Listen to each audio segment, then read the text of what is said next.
Welcome to Sweden Innovation Days 2022. This is day 4, and if you like, the grand finale, climate neutral cities. My name is Aurora Belfrag. Spoiler alert, don't expect that we'll deliver answers or comforting one-liners about solving climate change or biodiversity collapse. We have passed that. The target of 1.5 degrees global warming is far from a success, if reached. And as the world hits 1.2 degrees, we're already experiencing catastrophic droughts, raging wildfires, melting glaciers, water scarcity, on top of poverty, inequality issues, a pandemic, and health threats. So as Vinnova's Joachim Skog yesterday paraphrased Einstein, the definition of insanity is doing the same thing over and over again and expecting different results. Transformational change requires a system approach. So, we are mobilizing efforts, aiming high to adapt to a new reality with intellectual rigor, clarity of thought, emotional intelligence, cultural sensitivity, inclusion, racing against the clock to create and co-create and innovate. Sweden's innovation ecosystem has no illusions about this being easy, but failure is not an option.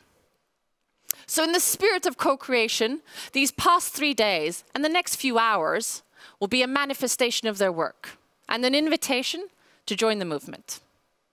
This last day will focus on the unit that probably the most has the potential to unlock many of the stumbling blocks that we've encountered over the past few days. Cities. Big enough to have an impact and all the complexities, but small enough to manage systemic change and redesign decision-making. So to make today happen, I am proud to introduce our co-moderator, Andreas Dubelius, who after 17 years at the Swedish Energy Agencies has nurtured and mentored over 250 startups to scale and is key positioned to guide us through a day of energy, cities, infrastructure and change. Welcome, Andreas. Thank you, Aurora. So tell us, what are your expectations for today?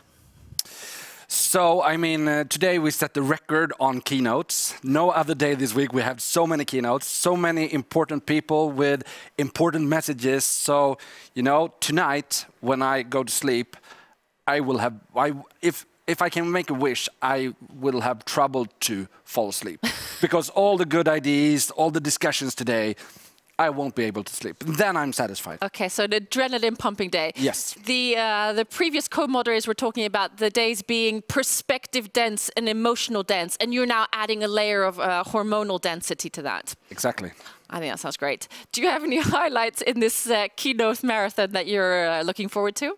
Yeah, I'm very interested in hearing, for instance, Ericsson, Scania, Northvolt, and you know, one of my saying is the best way to predict the future is being a part of it and create it, and that's what we're starting here today. And you are here in the capacity of Energimyndigheten, the Swedish Energy Agency, who is hosting today. Why is this important to them as a part of the ecosystem? So, I mean, this is one of the main missions for the Swedish Energy Agency to actually transform the Swedish energy system. And they work with everything that has to do with energy, research and development, policy, and whatever. And you mentioned these 250 startups, but what you didn't mention is the impact possibilities those companies have. They have the possibility to cut emissions with 18 times of the annual emissions of Sweden. And that is what I call impact. That's really impressive. And just to set the tone for the day, we're going to have keynotes, we're going to have a panel discussion, we're going to see some films, and everything's going to circle around the city as an enabler for a lot of this change. And what we've successfully done the other days is also try to channel some sort of the cynic in the audience. So it doesn't become this fest of innovation and self-congratulatory buzzword bingo, but also looking at opportunities, looking at change, looking at efforts and excitement, but also trying to be nuanced and a sense of urgency throughout. Do you accept the challenge? I accept the challenge. Lovely. Let's kick off the day. The race to zero and the Swedish government's key goal of leading a transformation and becoming a fossil-free welfare state is at the heart of this conference. Please listen to Sweden's Minister of Energy and Digitalization as he sets the scene for today. Kashayar Farahmar. Ladies and gentlemen, dear colleagues and friends, welcome to the final day of Sweden Innovation Days, Sweden's largest innovation event of the year. The conference has brought together over 3,000 participants from all over the world to share experiences and innovative ideas for reaching the Sustainable Development Goals. There is no doubt that climate change is the most pressing challenge of our time. The Swedish government firmly believes that this challenge cannot be solved by one party alone. We need inclusive cooperation between communities, between governments, the private sector, and academia, using innovation and dialogue as our primary tools. This mantra is at the heart of Sweden Innovation Days. One of the key components in a sustainable society is an energy system based on renewable energy sources. According to the International Energy Agency, the energy sector is responsible for almost 3/4 of the emissions that have pushed global average temperatures to 1.1 degrees above pre-industrial temperatures. If we are serious about combating climate changes, and we are, the energy sector must be placed at the center of the green transition. Sweden has come a long way in transforming its energy system. Today, 99.2% of our energy production comes from fossil-free energy sources. The largest emitting sectors that remain are industry and transportation. But we are making great progress in these sectors as well.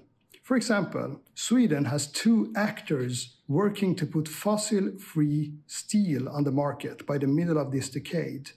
This new technology is estimated to reduce Sweden's emission of greenhouse gases by 10%. Swedish vehicle manufacturers are taking the lead when it comes to electrifying the transport sector. Heart Aerospace will release a 19-seater electric plane in 2026, and Volvo Cars has the ambition to sell only electric cars by 2030. Today, Sweden has over 14,000 public charging points for electric vehicles. Moreover, the Swedish government has granted financial support to over 65,000 private charging stations for electric vehicles since 2015. Sweden has the ambition to become the world's first fossil-free welfare state by 2045. We believe that this is possible through innovation and broad partnership. We welcome competition in the race to net zero and encourage others to beat us to the finishing line. Sweden has always been a strong voice in the choir of progressive countries and is happy to share its experiences with others. Together, we have the ability to steer the world into a more sustainable future.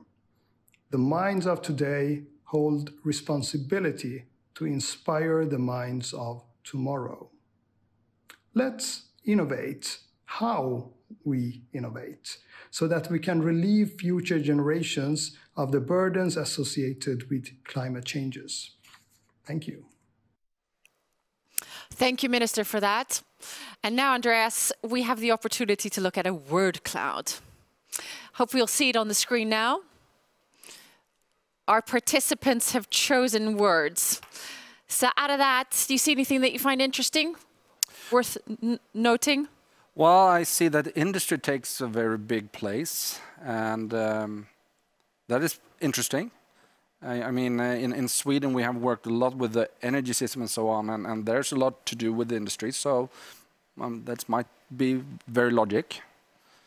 And also carbon tracking. I think that is pretty interesting. And I know later on that we will hear from Dennis Pamblin about avoided emissions framework, where you actually can calculate before and estimate how big impact an innovation can have. That's one of the things I find really interesting that I've been working on lately as well, but which is the other side, which is the carbon emissions that are happening, and how the Swedish Finansinspektionen is encouraging companies that are so far outside of the legislation of putting a carbon price to preempt regulation, start understanding what would potential costs look like, and set an internal price. And there's some amazing companies that have pioneered this, both Microsoft, Société Générale, etc. But it's a way to de-risk from a financial point of view, as well as do the right thing.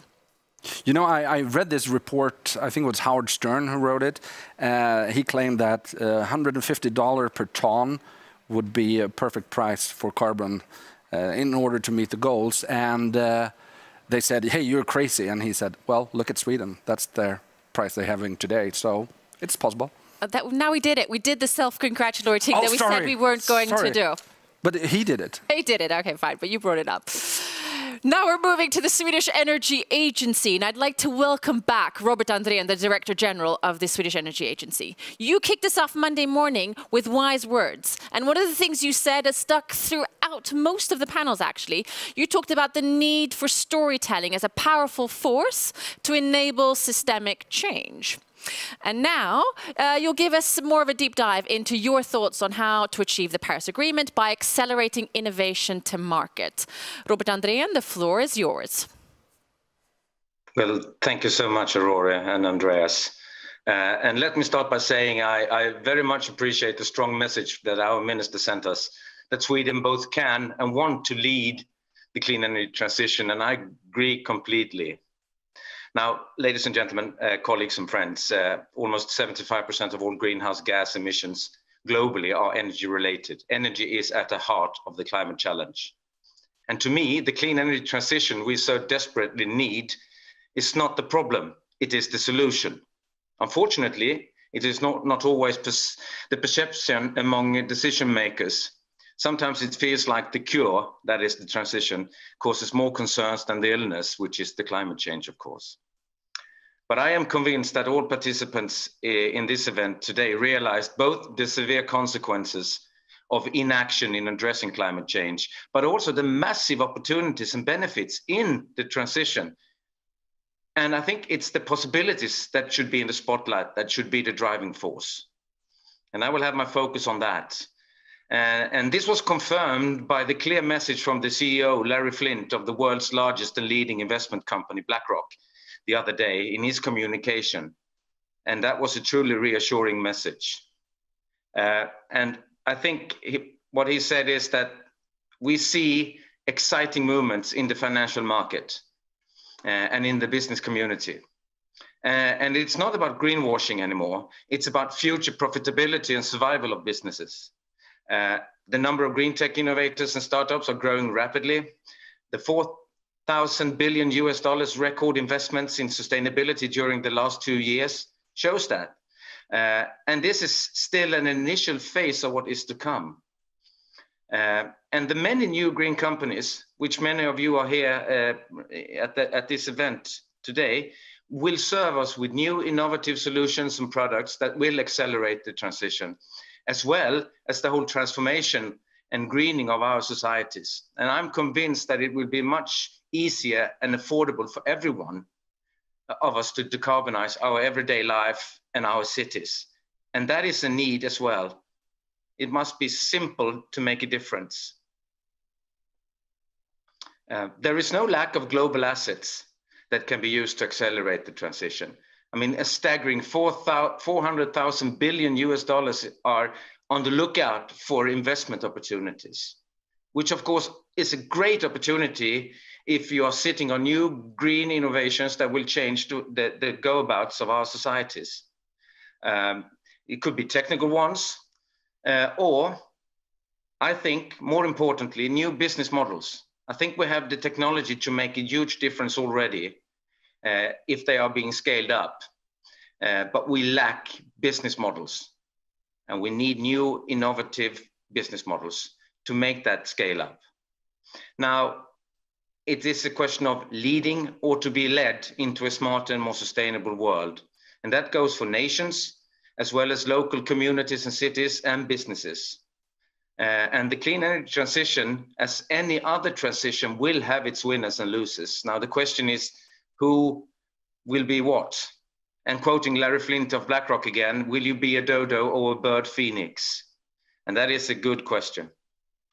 Now, this is a powerful message from the CEO, from a powerful actor. And we need many more ambassadors and storytellers on the opportunities and benefits of the transition.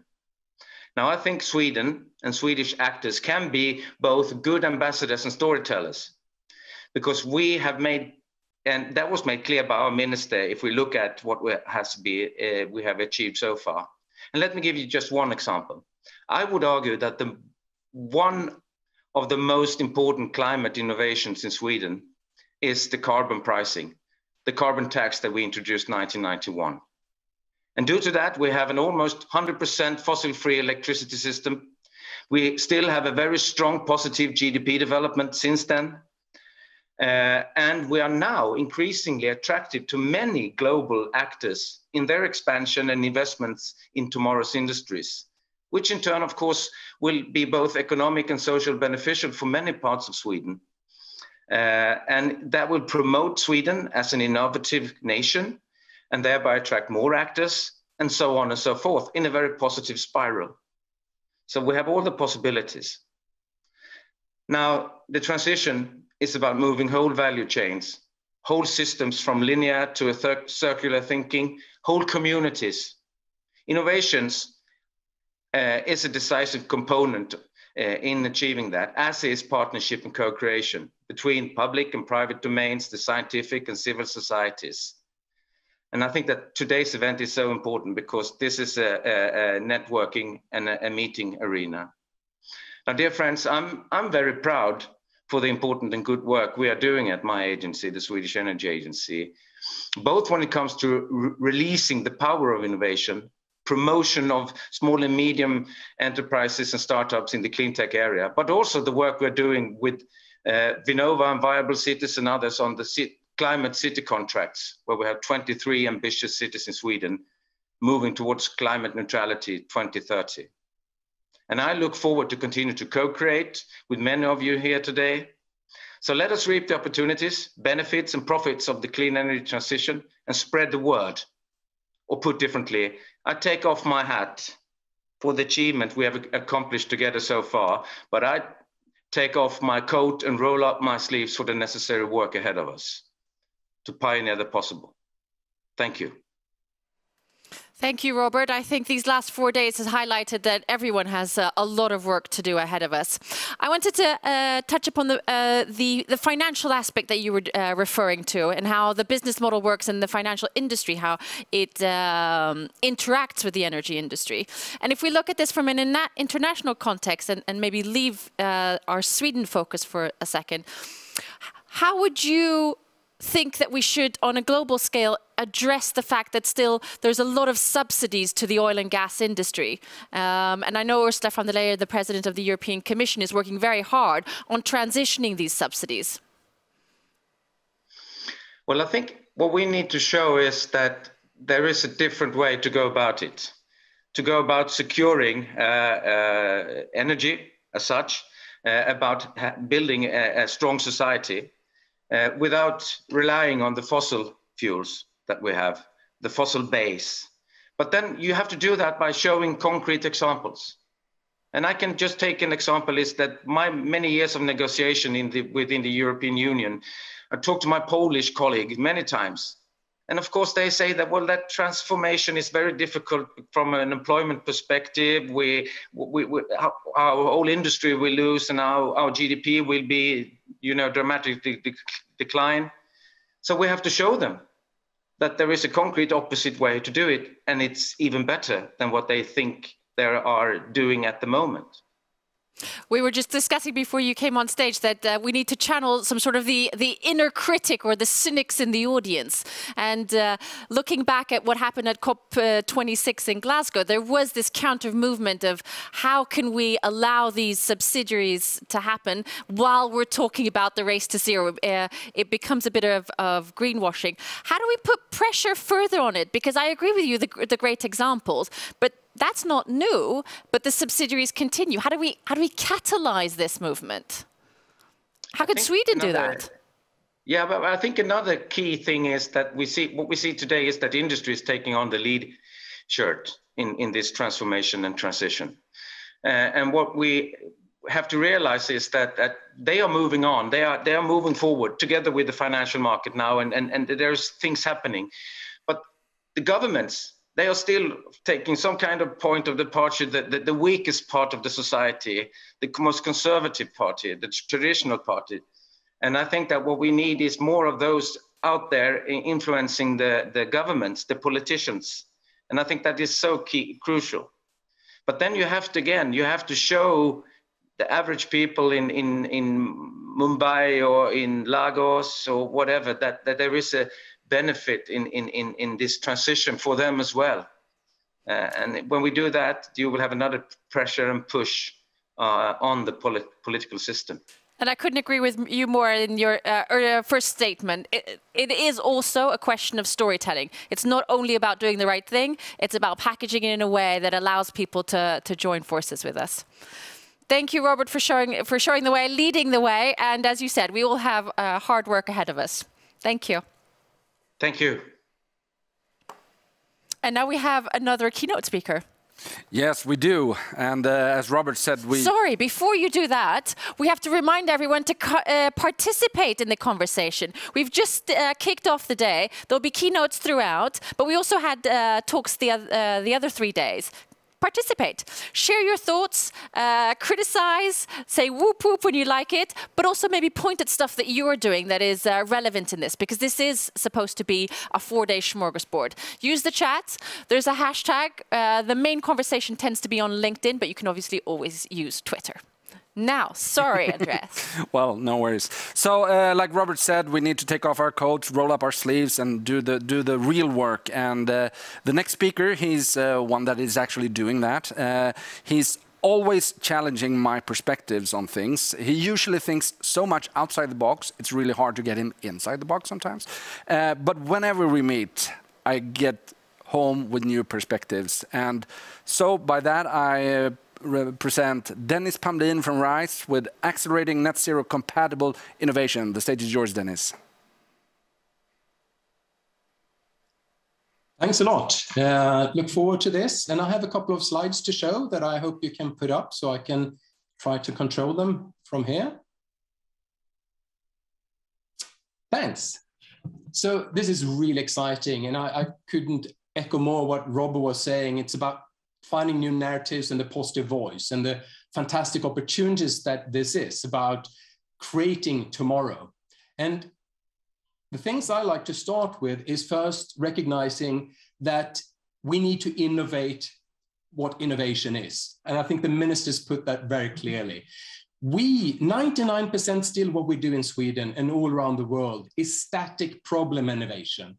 We improve existing systems. And for at least the last 100, 150 years, we got better cars, better fridges, better airplanes, etc. Then something happens. The digital age and rapid technology development moved us into the next era. And in this era, we need a dynamic opportunity innovation. And that is a different innovation ecosystem, that is different tools that are required.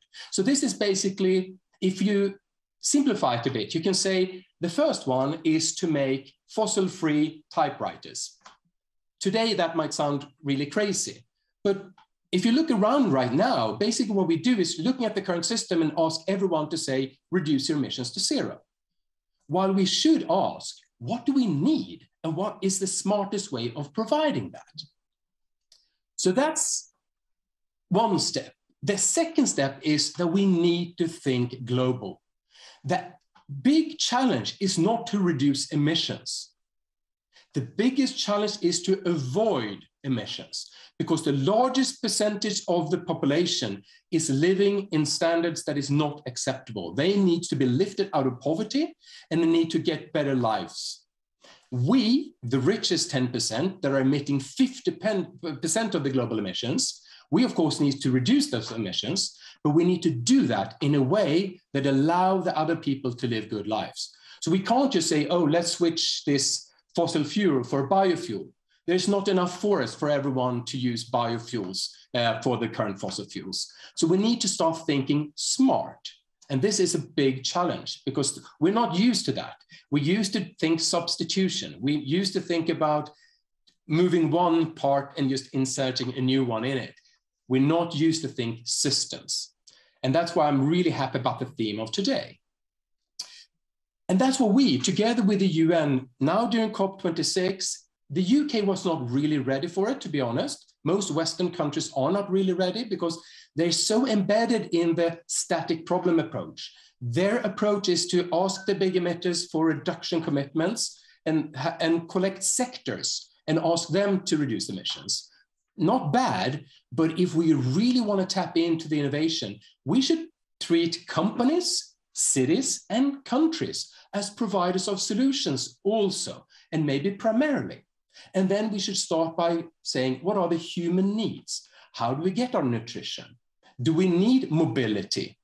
Or do we need access? Because today we don't need a better car.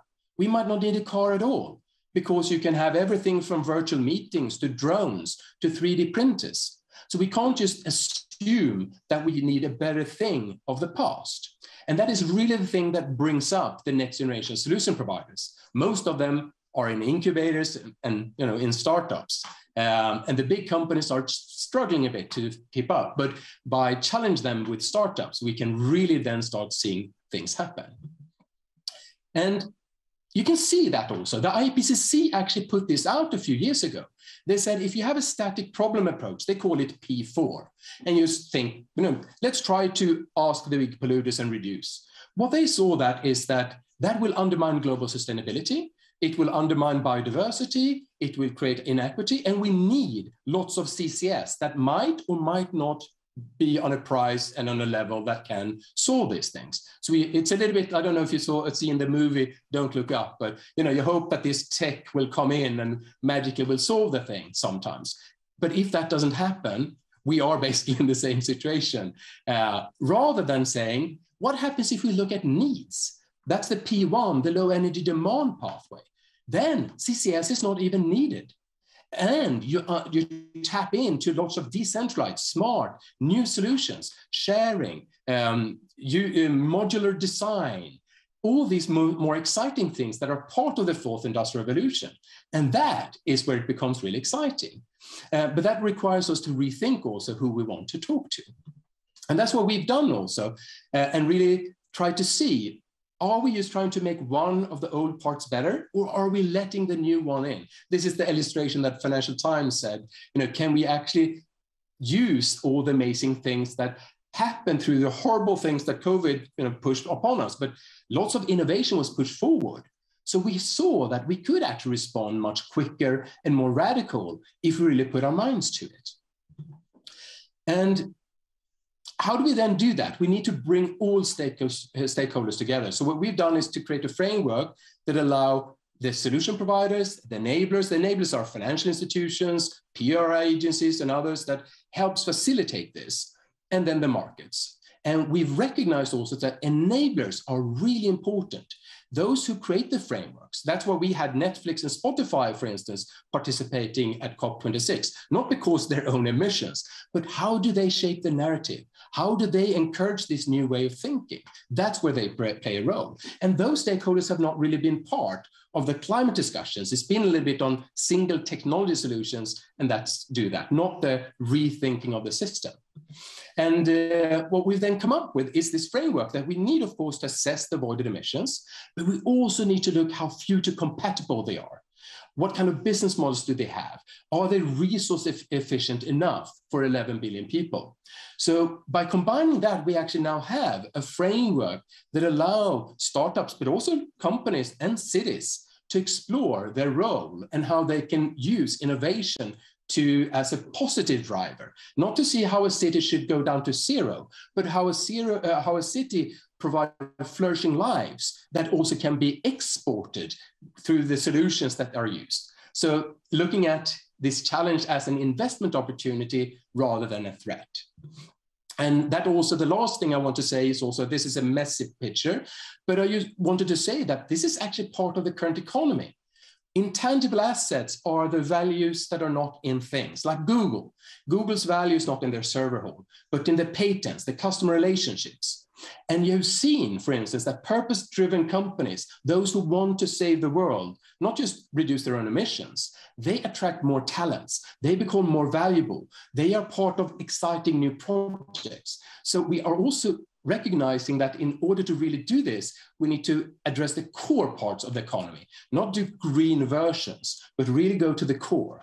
And that's what I'm so excited about this sort of innovation days in Sweden, that we really try to look at from a system perspective, and Sweden as a solution provider. Sweden actually have a gigaton of solutions ready to export, and we should focus a lot more on those. That's the thing I would like to end with. And if anyone wants to join in the future discussions, please contact us through Mission Innovations, the Net Zero Compatible Innovations Initiatives. It's been fantastic. The Swedish Energy Agency has been a fantastic core partner in this, and the future couldn't be more fun. Okay, thank you very much, Dennis. So we have a question from the audience.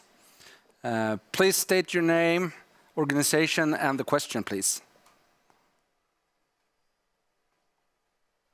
Hi, this is June from Korean Startup Center.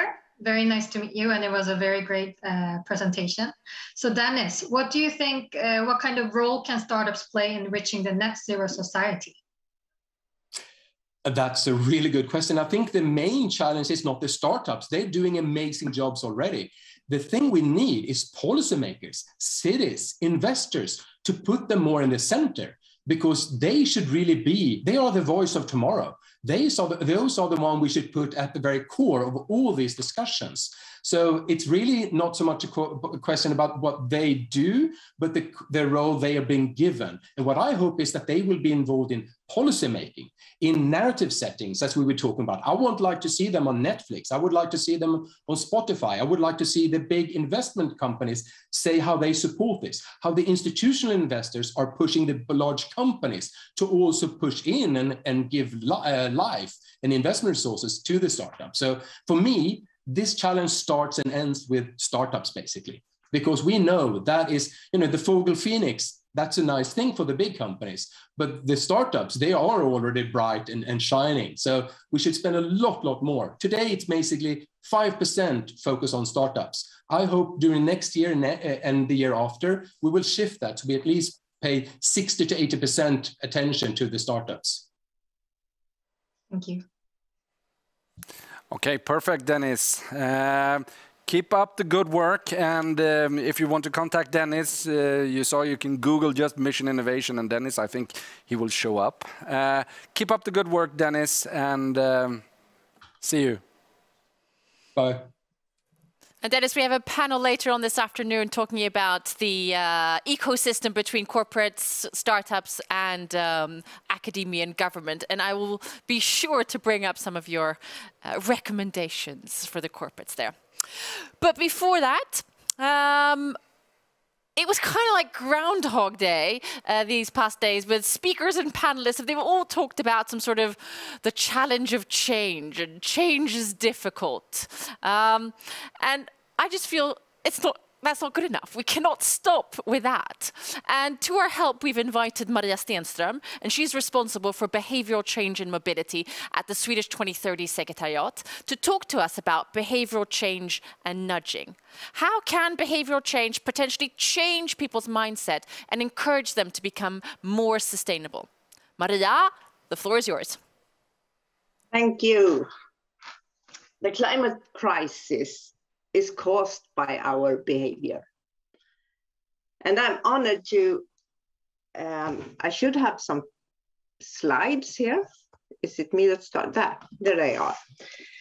I'm honored to be here talking about how behavior change can be one of the key solutions for more sustainable tomorrow. We have all the solutions, we have all the facts. And we know that it doesn't depend on one single actor or one single solution. And it's up to us, you and me, how we choose to change, how we live our daily life. I work for the 2030 Secretary, and we have 80 partners from different areas in the transport sector.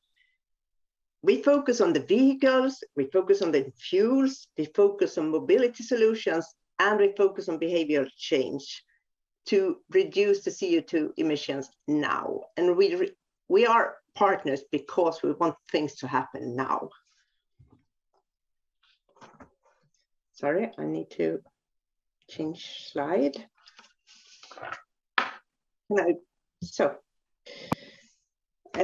Despite that we have more energy efficient vehicles, more renewable fuels, the electrification is going forward. The transport sector is way behind other sectors in Europe, and that is what you can see in the upper blue line. And why is that so? That's because the total amount, the transport volume is increasing, and that is caused by our behaviors, our consumptions, our daily lifestyle. So it's obvious we need to change, and it's about us. Can I please change? And we can't, to get this new green mobility, we can't rely only on electrification and low carbon fuels. We can not only rely on new transport technologies. We need really to rethink and question the need of the transportation. We need to change behavior, and we need to create new green mobility solutions. And by combining all these three things, we can change behavior, we can phase out the fossil fuels, and we can expand the green mobility. Next slide, please. But we need to rethink the car as the norm of personal transportation. More than 60% of the CO2 emission in the transport sector comes from the cars. And the potential of reducing CO2 emissions in the transport sector by changing behavior is about 30%. So it's, again, it's obvious. We need to find new solutions and change behavior. And the fun is that most of us know that the car is the problem. Most of us know that there are alternatives, but we still continue doing the same thing in the same way day after day. So why is that so? That's because changing behavior is a hard thing to do. It's not impossible if you have the right tools. Next slide, please. And one of the tools is that I think we need to change focus. Today we focus a lot on how to change behavior instead of being more interested in what causes the behavior. Need causes behavior. Behavior depends on what opportunities we are exposed to. And we have created a society with a high demand of transportation, and we have planned and developed our cities in a way that the easiest way to fulfill our needs of transportation is to take the car instead of other options that are there. And when we understand the cause, what causes the needs, we can meet the actual need, or we can change or redefine the need.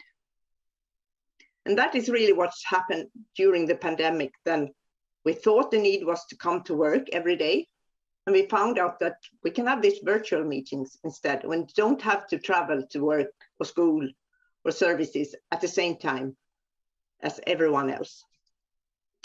And by knowing people's actual needs and their capabilities, we can present opportunities for new ways of transportations, new green mobility solutions, and create motivation to change behavior, because motivation is the last piece that's needed. And this is where this behavior design comes in. So by knowing, we can achieve a behavior change and meet the real need. Next slide, please. So how do we make this happen? It's obvious that we must challenge what is. It's obvious that the present solution isn't good enough to solve the real problem. We must make it the right choice, the easiest way to make. This is not complicated. It might be complex, and as I've said, no one can do it alone. So we need to start cooperate and co-create solution that creates values instead of just technical solutions. And we need to cooperate instead of competing of the market shares, because I'm sure that there is enough of business opportunities for all of us. So that should motivate us to start cooperating. So it's time to stop thinking, start acting, stop guessing. We need to know, and how to find that is start testing, exploring, cooperating, share experience, because it's now, it needs to happen. We need to know, we need to stop guessing, we need to start knowing, so that we are sure that we are solving the real problem, the real need, because I don't think we have spotted the real need and the real problem yet, because then we should have had the green new mobility solution here. Next slide, please. And we are the ones that can make this change together. And it's up to us to change our daily lifestyle if this could be a real opportunity for changing behavior and decrease the CO2 emission. Thank you. Thank you, Maria. And I'm sensing that you are one of those crazy ones. I'm getting the crazy energy. So. I'm getting the crazy energy. Could you take us to the next step, like from the theoretical framework, the questions that you've asked, etc. What does this look like in practice? Do we have any examples of where we've used this framework to nudge behaviors that we can use, either learnings from because it didn't work, or success factors? I think it's the nudge thinking must be in the whole process. But the nudge, whatever the nudge is, it's more like designing how the choices situation should be. And then you must understand when are the decision of making a choice. And you need to have the opportunities there and the capabilities. So if you don't have a bus that reaches where you need to come, then you don't have the opportunities. So it's both a physical infrastructure needed, it's new services, new solutions needed. And when they are there, then you can start motivating to do another change. And if you want to, for example, change the behavior of taking the car all the way into the city from wherever you are, then you can have this information that maybe you shouldn't take the car the whole way. You can stop here and take the bus or something, because you will gain on it.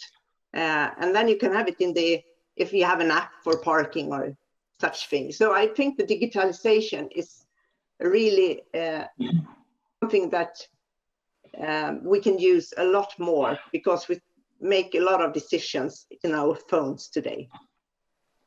No, I hear you. And I think one of the things that Dan Hill was mentioning, we were looking at a few of the participatory projects that Vinnova was doing, especially around car parking. And he was pointing out that there's a certain percentage, I can't remember if it was 11%, that were anti the movement of changing the way the city looked, because they were very conservative about how to park the car and the need for to park the car. And you were referencing the crazy, and Andreas and I were saying most probably most of our audience today will fall under the umbrella of those crazy people. So the question is, how do we address those who are not watching, who are part of those 11% that do not want to budge and I want to park my car? That's where we need to get out of this context and talk about these things. And you're right, the digital channel is probably good for that. I don't think that's the easiest one to challenge. I think it's more to make a movement of all the other ones that, so we can create a new social norm that, oh, did you take the car today? Yes, exactly. You know. The Club of the Willing was a reference yesterday. Yeah. The Club of the Willing. Thank you, Maria, for sharing your thoughts on that and how you're working, and keep up the good work. Thank you. And I'd like to remind our viewers again, let us know in the chat if you are part of the group that we call ourselves crazy and part of the change, or other suggestions. Also use the hashtag at LinkedIn. So the next speaker, when I spoke to him about this session, he was really eager to focus more on the real practice and do the walk the talk, so to speak. So from my hometown, of course, now I got that said, Carl Mossfeldt, and he will talk about the challenge in practice case Gothenburg. The stage is yours. Thank you for having me, and thanks for saluting Gothenburg. I lead the development of what we call a climate transition office in Gothenburg, with clearly the role to speed up the transition. What I like to take my starting point, though, is an old saying in Gothenburg, which goes like this, that we in Gothenburg do not write poetry, we write invoices. And to paraphrase that for today, one may say that in Gothenburg, we do not talk systems innovation. We are busy digging, building, and rewiring. And I'm saying this not at all to downplay the value of innovation. It's hugely important, and many great things have been said about it during these days. But at the same time, we must not get stuck there. And in a sense, we now need to move rapidly from the poetry to the invoices in that Gothenburgian sense. Because I think what COP26 quite unambiguously showed is that we now have the commitments we need globally and nationally. And the challenge ahead now is not to make additional commitments, but to rapidly produce the practical roadmaps that will ensure that we get there. And this involves financing structures, but also organizational capacity, accountability structures, and of course, the ability to mobilize politically. But in doing this, we also need to take to heart how fundamental shift we are talking about, and thus also be prepared to learn to manage what I think is a new level of risk-taking that will inevitably follow in the wake of this transition. But let me go back and say something about Gothenburg to root this in the practical challenges. This old saying I mentioned, we write invoices, not poetry, of course, reflects the history of the city. Built in the 1600s as essentially a trading port and a military bastion, it later became an industrial hub for textiles, shipping, cars, and now mobility services more generally, and pharmaceuticals. The history of Gothenburg, I would suggest, thus reflects the very idea of systems innovation. And it does so, I would argue, maybe better than any other place in Sweden. And I can illustrate that by the transition that started in the 70s, then in response to the energy crisis of that time, when the city managed to transform an industrial system based around ship production into an industrial system based around car production, thus avoided a lot of the severe downturns in employment we saw in other parts of Europe. And as part of this, we also moved very early with public investments to create an extremely efficient district energy system. The next wave when we did this was, of course, in the 80s and 90s, when the globalization really hit home, when we managed as a city to turn a largely domestic industrial production system into what I describe as a complex web of globalized value chains controlled from Gothenburg. And Volvo here is, of course, the most obvious example, taking in capital first through Ford from the US and later from China, while all the time, I would argue, preserving its strong local roots in Gothenburg. But also here in the 90s, an important part of the story again is a massive publicly led investment program in urban renewal, where what remained of the old shipyards were turned into a world-class innovation hub, now known as Lindholmen.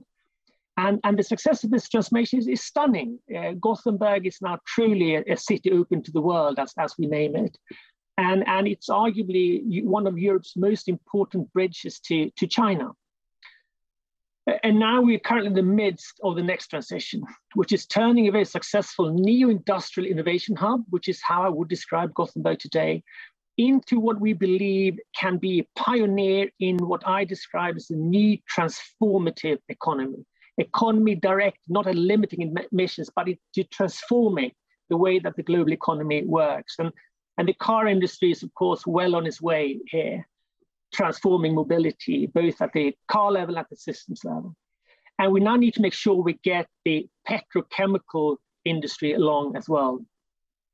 But this will also, and this is an important part, require us again to come with the public investments and upgrade our energy and transportation system accordingly.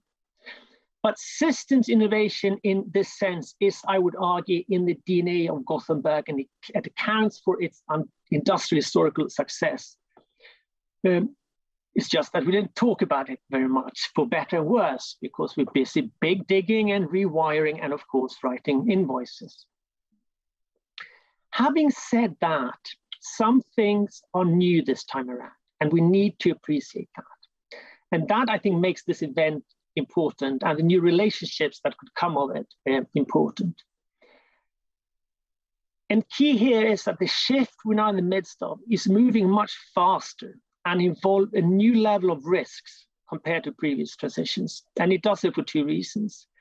Firstly, the technological shift we're seeing is more fundamental. It goes deeper into the economic structure and technological base than what we have seen before. Secondly, global capital flows now both speed up this transition, but also add a new level of unpredictability. So both contribute to significantly raise risk level. And given this, I think this time around, it's not possible for a city like Gothenburg to manage this shift on its own. The capital movements are too big, the risks are too significant, and quite frankly, we need help. And to be practical, Gothenburg, like most of Europe, is still deeply embedded in the fossil economy, and let's not forget that. In our case, we have an international port, the largest in Scandinavia, which every year receives 10 million tons of crude oil, which is pumped up into 2 refineries, both foreign-owned, which produce the equivalent amount of diesel and petrol, which is then shipped back onto the international market or taken by railway or truck, about 1.5 million tons, or by land to a petrol station in western Sweden. And if nothing of this was exported, Gothenburg alone could meet all the fuel consumption needs in Sweden. Through wise investments in the 80s, the city now makes use of essentially all the surplus heat of this oil production, which is a success story, which means that Gothenburg has about a third of its heat coming from waste heat that would otherwise go missing. But what it also means, of course, is that the fossil economy still shapes the logistics system, both on land and on the seas, the energy system, and through the heating system, the fossil economy also shapes the housing and urban structures in the city. So that's the depth of the influence. We believe that we are in an excellent position now to leapfrog into a bio-based economy, where much of these industrial assets can be reused, and we will ship in forestry residue and not crude oil. And with the port and the city of Gothenburg could become an even more important logistical hub in a new bioeconomy. But we also realize that this transition will take tens of billions in private investments, in addition to many billions in public funds in an evolved transportation system, an evolved energy system, and an increased efficiency measures. And we realize that the kind of industrial transformation projects, which is what we're talking about, is not easy to get right, and that there are quite a few potholes to get stuck in. So in short, while innovation is important, this is not something to turn around through innovation alone in any simple sense. And this puts the focus on what I think is my key message today when I begin to round this off, which is that we need to complement the generic discussion about innovation with a much more practically oriented one. And one part of this is how to build the new public investment programs that can integrate municipal, regional, national, international risk-taking in ways that we haven't seen in the past. But maybe most importantly, we need to build a new kind of capacity that will allow us to manage and navigate the risks involved in this transition: financial, organizational, and of course also political risks. And again, it's not something that Gothenburg can do alone. And what we're going to need here is an even more tight and even more dynamic cooperation with the state. And I'm glad that Gothenburg is one of the cities that has signed a climate contract with 5 municipal or state agencies, which is a good start, but it's only a start. Because what we're talking about here are not municipal concerns. The future of Gothenburg is also, I would suggest, the future of the backbone of the Swedish industrial system. So to round off, the key question, I believe, is not a technical one about innovation. We largely know that stuff, I'm inclined to say. The key question is much more of an existential one about risk-taking, because people at many levels now must take decisions with a degree of uncertainty and risk that they have never, ever faced before. It's, I think, around this challenge we need to come together and find new support structures. And arguably, if you give me another minute, will you? Sorry.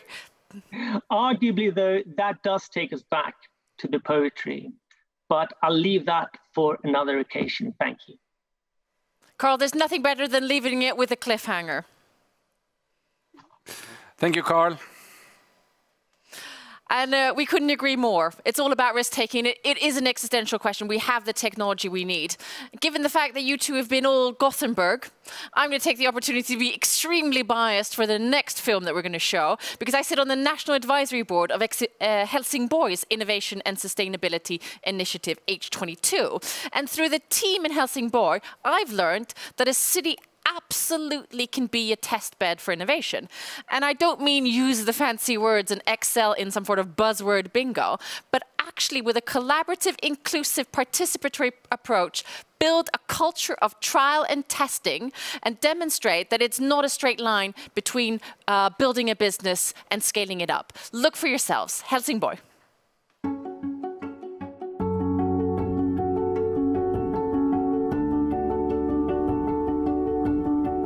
In Helsingborg, we set our goals high and our ambitions even higher. The challenge presented by climate change and urbanization demand immediate action if we are to succeed. In Helsingborg, we want to lead the way and drive the transition towards ensuring a high quality of life for our residents within the boundaries of our planet. Our target is to be climate neutral by 2035, and by working with Viable Cities and the Climate Neutral Cities Initiative, we're exploring new and innovative ways to achieve net zero as early as 2030. To be able to be net zero 2030, we need to focus on new solutions and new behaviors. And we need to focus even more on working with innovation, and we need to develop and use transformative technologies to bring about change. And we can't do this alone. And the transition from fossil fuels to more sustainable alternatives will only increase the demand for energy. We need to quickly develop smart and sustainable ways to both generate and manage cleaner and better energy. Yeah, so Skanska is a fully engaged partner in the Viable City project, Climate Neutral Helsingborg 2030, and thereby supporting the climate contract of Helsingborg City. Helsingborg has invested in a major innovation and welfare initiative, H22. And since 2019, we have started almost 300 innovation initiatives. With a focus on challenge-oriented innovation, the H22 investment is transforming Helsingborg into a testbed with living labs for sustainable and scalable solutions. One example is how we work together with the city and Skanska to develop a digital twin model with the goal of creating a climate-neutral city district. Climate-neutral and positive neighborhoods are firstly about minimizing climate impact with the help of green concrete, wooden construction and renewable energy. Secondly, compensate emissions that cannot be avoided with the help of carbon sinks, such as biochar. Our take also includes inspiring and enabling sustainable lifestyles. What can we do in planning, developing and constructing a neighborhood in order to make it easy to do the right thing as a resident? We will showcase our innovative solutions at H22 City Expo, a World Expo in city format this summer in Sweden. This will be the largest European arena for change agents in sustainable and inclusive urban development. We invite you and the world to join us, to explore how we can innovate together across borders and spark collective actions toward our joint mission of becoming climate-neutral cities.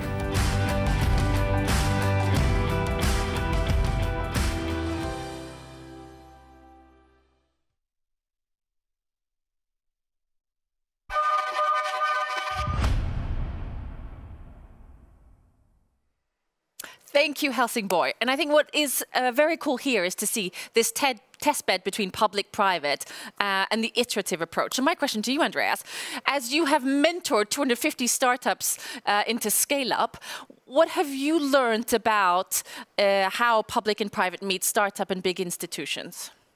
Well, you know, there's this really good quote from Steve Jobs that I love when he was the CEO of Apple. He said, "We don't hire new talents and tell them what to do. We hire them to tell us what to do." And that is the approach you need to have when you work with startups. If you're a municipality or a city or a company, you are about to make a journey together, a journey of transformation. And you need to have that mindset. It's not a buyer-customer relationship. It's a journey. And I'm going to go cynic here. So how often do you see that? Well, you know, not as often as I want to, of course, but in the cases where I have seen it, it's quite astonishing what the effect can be. Cool. We'll take that as one of our learnings for today. And now we have a Gapminder question. So throughout these 4 days, we have asked the audience, you guys, to answer Gapminder questions. And the next one is, and this is the best part, I get to feel like a bit of a school teacher here. Of all energy used in the world, how much comes from natural gas, coal, and oil? There were 3 options, multiple choice: 42%, 62%, or 82%? Andreas, I now know that you know the answer now, but when you saw the question, did you know the answer? Yeah, I did. Sorry. I mean, 17 years at the Swedish Energy Agency. I mean, they would have fired me if I didn't. There's a joke somewhere here, but I'm not going to go there. No. Fine. The answer is? 82. 82%. And most of you got it right. 40% of you got it right. But a big majority still thought that 42 or 62% of the world's energy was from oil and gas. But it's much, much more. And I'm going to state the obvious question here, Andreas. Why is this important? Well, you know, this is the main problem that we see. And, you know, even today, there's still more public money going into supporting that than into renewables. And we just can't have that. And that was one of our questions for Robert today. Moving swiftly on to the next keynote. And a reoccurring theme throughout this conference has been the dance between competition and collaboration. And where do they meet? And as the minister earlier was alluding to, we as a nation look forward to other nations beating us at the finish line in the race to zero. And I think it's wise now to look at someone that is doing competitions on a daily basis, and let's hear from the Climate Smart Cities Challenge. Teams of innovative companies from around the world are invited to work together with 4 cities on 3 continents to reduce greenhouse gas emissions. We would like to welcome Olle Armstrand-Dierix, the co-lead for Climate Smart Cities Challenge Viable Cities, and I apologize for butchering your name, but the stage is yours. Thank you so much. That was close enough.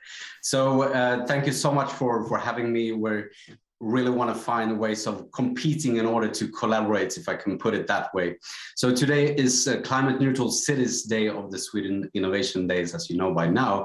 And Climate Neutral Cities is a quite ambitious mission, right? And cities might not take up so much of Earth's surface, it's roughly 3%. But they're being responsible for high level of energy use and therefore generating about 70% of global greenhouse gas emissions. So of course, cities are particularly important for the climate transition. Really happy to be here. I'm representing the Swedish Strategic Innovation Program, Viable Cities. We are working towards the mission of climate neutral cities by 2030. And by the way, Gothenburg that we heard from before with Carl Mossfeldt is one of the cities in Sweden that has signed the Climate City Contract, part of our program, and also Helsingborg is one of the 23 cities with many of them with the same ambition. I'm also the co-lead for Climate Smart Cities Challenge, and I will tell you a bit more about it. We need to reduce the greenhouse gas emissions with at least 10% per year in order to reach the Paris Agreement from COP21 back in 2015. How can we succeed with this? A lot of the buzz is about innovative solutions and partnerships, and we heard many saying that the technologies are already out there. So we need to take care of what is not as visible as well. For example, behavior change, governance, and policies. And to succeed with radical change, it's important to work with both these levels and take a system perspective for the transition into account. And as we heard from Carl Mossfeldt, to really do things. So this is hard work. Therefore, together with many partners, we initiated a challenge to support some of the most ambitious cities to pave the way for yet others. And Climate Smart Cities Challenge was launched at the Swedish Pavilion at Expo 2020 Dubai, November last year, from UN Habitat, which is the UN agency for cities, and many international and Swedish partners, including Vinnova and the Swedish Energy Agency and Viable Cities. This innovation challenge will accelerate the shift to climate neutral cities by empowering innovators and city stakeholders to collaborate. So listen to Maimona Modsharif. She's the Director General of UN Habitat, and this is part of what she said during the opening speech at the launch. To working with the cities and innovators to test, implement, and scale up innovations that can help us reach a green urban future. So we have, let's see now, we have some main processes within the Climate Smart Cities Challenge initiative. It's ranged over many years, and the most important processes are listed here for the years of 2020 to 2023 and beyond, and we'll tell you a bit more about them. So to begin with, over the last year, UN Habitat, Viable Cities, and our partners have been working closely with the cities of Bogotá in Colombia, Bristol in the United Kingdom, Curitiba in Brazil, and Makindye-Zabagabu in Uganda. All of them have really strong ambitions towards climate neutrality and well-formulated challenges regarding the most important issues to reduce greenhouse gas emissions. The city challenges include freight, affordable homes, and zero carbon neighborhoods. And here are some of the voices from the cities. Let's begin with Bogotá. Here is Nicolas Estupiñán. In Bogotá is a major concern. We have freight transportation as a major cause of this local pollution. And Jesse Wild from Bristol. Models, ideas, suggestions, services in a way that's going to help us to create new financial models and new systems that will enable us to build more new, low carbon and affordable housing in Bristol starting in 2023. And Rafael Greca, the mayor of Curitiba, he tells us a bit more about their ambitions for zero carbon emissions in Portuguese, though. É com alegria que nós nos dispusemos ao desafio de até 2050 zerarmos as emissões de carbono na capital do Paraná, na minha amada Curitiba. And here is Diana Naningi from Makindye-Zabagabu. Interests for innovators include energy, waste management, building materials, manufacturing processes, water systems, and holistic designs. So 179 applications were submitted to the competition in order to help work with these challenges that are presented by the 4 cities. And some of the finalists will, starting today, now be invited to a co-creation process to form 4 teams. And with these teams, with many organizations, we will build a portfolio of connected innovations targeting different aspects of the city's climate and sustainability challenges. So the winning teams, which would be then 1 per city, they will share up to 400,000 euro to leverage further investment and build towards system demonstration in 2023. But recognizing that most of the submissions come from small and medium-sized enterprises, we also really welcome global companies to support the teams. And just over a month ago, our supporting partners, ABB and Scania, and by the way, you will hear from Jenny Kalto and Scania quite soon, but they came together at the Expo 2020 in Dubai to discuss what the role of global companies can be for the transition to climate neutral cities. And part of this meeting was also Claes Wåhlberg, the Director General of our partner Teknikföretagen.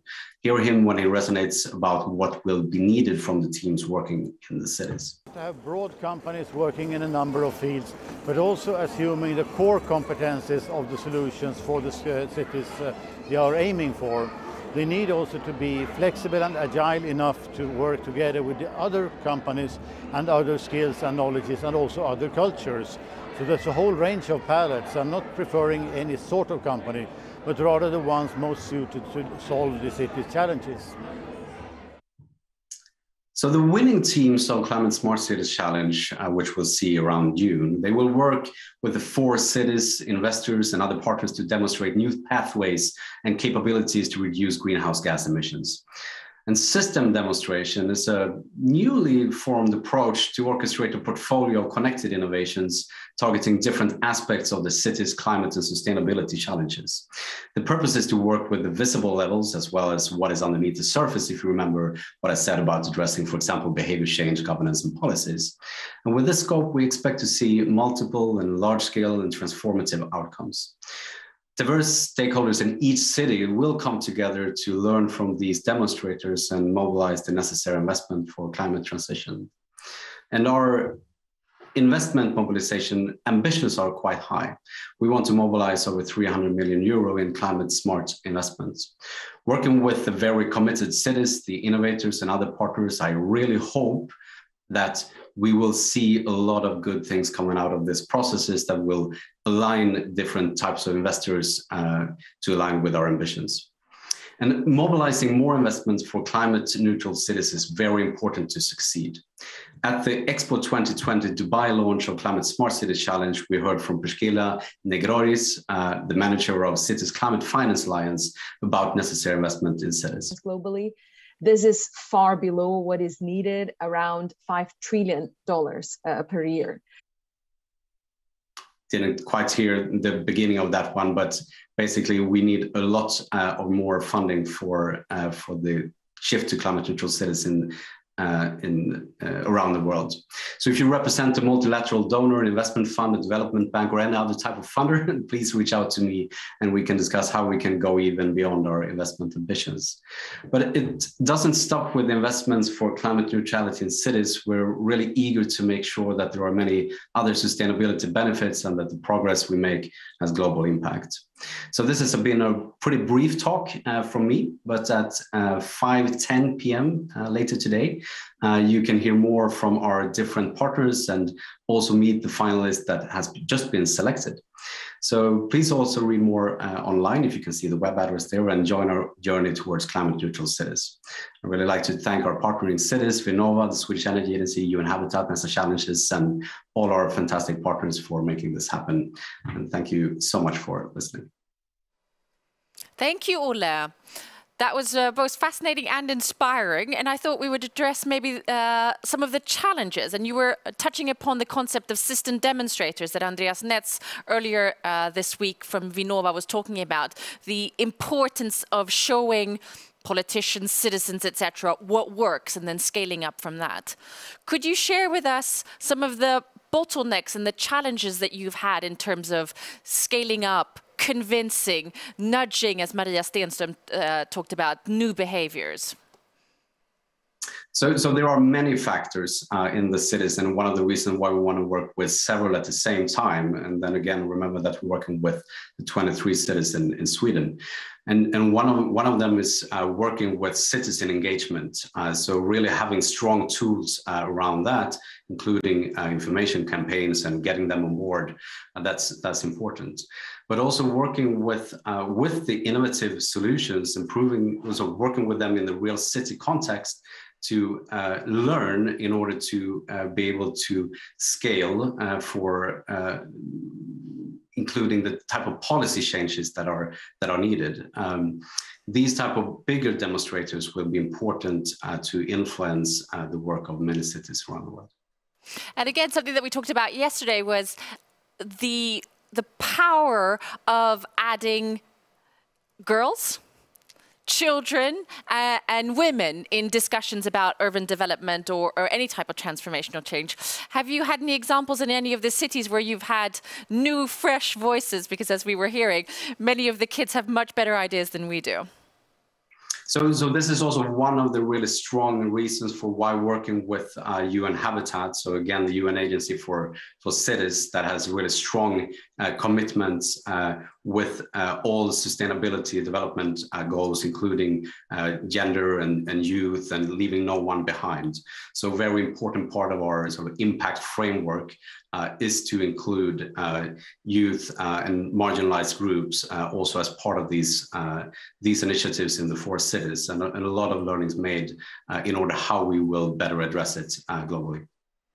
So if I see you here in a year's time and you've had 2022 to move forward within the stamp of approval of crazy that Maria called us all, what will you have achieved? What will you be able to brag about in a year?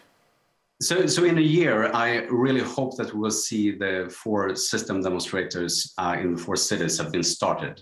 But not only that, that we have aligned a lot of great investors that would come together and learn from these processes that we see. And also for all the 4 cities plus additional ones, including in Sweden, that they will connect the different investment plans that they have for the cities and would transfer more of the funding that are already planned to climate smart and other sustainability efforts. You've been good at highlighting the funding that you need, and I think this is a great way to use this channel. But you have a broad audience of politicians as well as funding. What more do you need? So thank you so much. So basically, we have a lot of different partners on board in the Climate Smart Cities Challenge. A lot of them are governmental agencies, including, again, Vinnova, the Swedish Energy Agency, Swedish institutes, and so on. So we're really happy about that. Further commitment on how we can work together and formulating new types of perhaps exchange between Sweden and other countries is very important. So really realizing and redesigning perhaps earlier export models in order to be better fit to work with the climate transition. This is a huge task, but it's a really strong start we already have. So I think just continuing on that path would make us all succeed quite well. Thank you for sharing that. We've now heard it in public, and I will hold you to this. And in a year's time, I hope you've succeeded. Thank you so much. Good luck. And we'll see you at 5:10 as well and hear more about the city challenges. I think this is a great opportunity to remind us all that we have the chat where we can contribute. So if anyone has any ideas where you can add to Ole's projects and the Smart City challenges, raise your hand in the chat or ping someone that should be involved. We have a hashtag, and LinkedIn is where you'll find the conversation, but please also use Twitter. So, the next speaker today is actually a former colleague of mine, and when she left the agency, she left us with a big hole that was really hard to fill. But you know, she had way bigger shoes to fill. So being the head of public affairs and partnerships at Scania, Jenny Cato, driving the shifts toward a sustainable transport system through innovation, partnerships, business models, and co-creation. The stage is yours, Jenny. Well, thank you so much for your kind words, Andreas. I miss you too. So my name is Jenny Cato. I'm head of public affairs and partnerships at Scania. And dive into the next slide, please. I'm going to tell you first a little bit about Scania, which is a well-known company, of course, but still a short recap. So we are a world-leading provider of transport solutions. We manufacture heavy-duty trucks and buses, and also offer a wide range of service solutions. And together with our partners and customers, we are actually driving the shift towards a sustainable transport system. We want to have a world of mobility that is better for business, better for society, and also for the environment. And you can say, therefore, that driving the shift is actually nowadays our purpose. Sustainability is not something separate. It's the core part of our strategy, and it's actually our answer to the urgent climate crisis that we all face. Next slide, please. So what do we then mean by sustainable transport? Well, at Scania, we think that that is something that is built on 3 pillars. We have energy efficiency, of course, where we can work with tools like powertrain efficiency, optimized driving, and things like that. We have alternative fuels and electrification, of course, that is kind of the main issue for us. And we have also smart and safe operations where things like autonomous driving and connectivity comes in.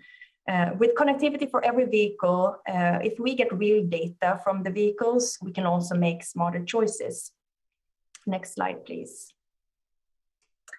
So just to tell you a little bit about how serious Scania is on our sustainability journey, we were actually the first company in our industry to adopt science-based targets.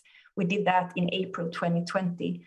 And what do we mean by that? What does that mean for Scania? We are very committed, and we have committed to cut our CO2 emissions with 50% within our own operations up to 2025. But not only that, we also know that over 90% of all Scania emissions comes from when our vehicles are in use at the customers. So we also set a target on cutting the emissions of 20% from when the customer use the Scania trucks and buses. And this is, of course, much more challenging for us. So that is actually how we work with the sustainability. Next slide, please. So now coming into kind of how we work with innovation. And first of all, you can, of course, ask yourself, I mean, can a huge old, 130 years old company in the industry, traditional industry, be innovative? And of course, the big answer is yes. I mean, this is actually the fundament of being so successful as Scania is. Having our science-based targets, having our own sustainability agenda, and the ambition to drive the shift within the whole industry, that demands world-class research and innovation.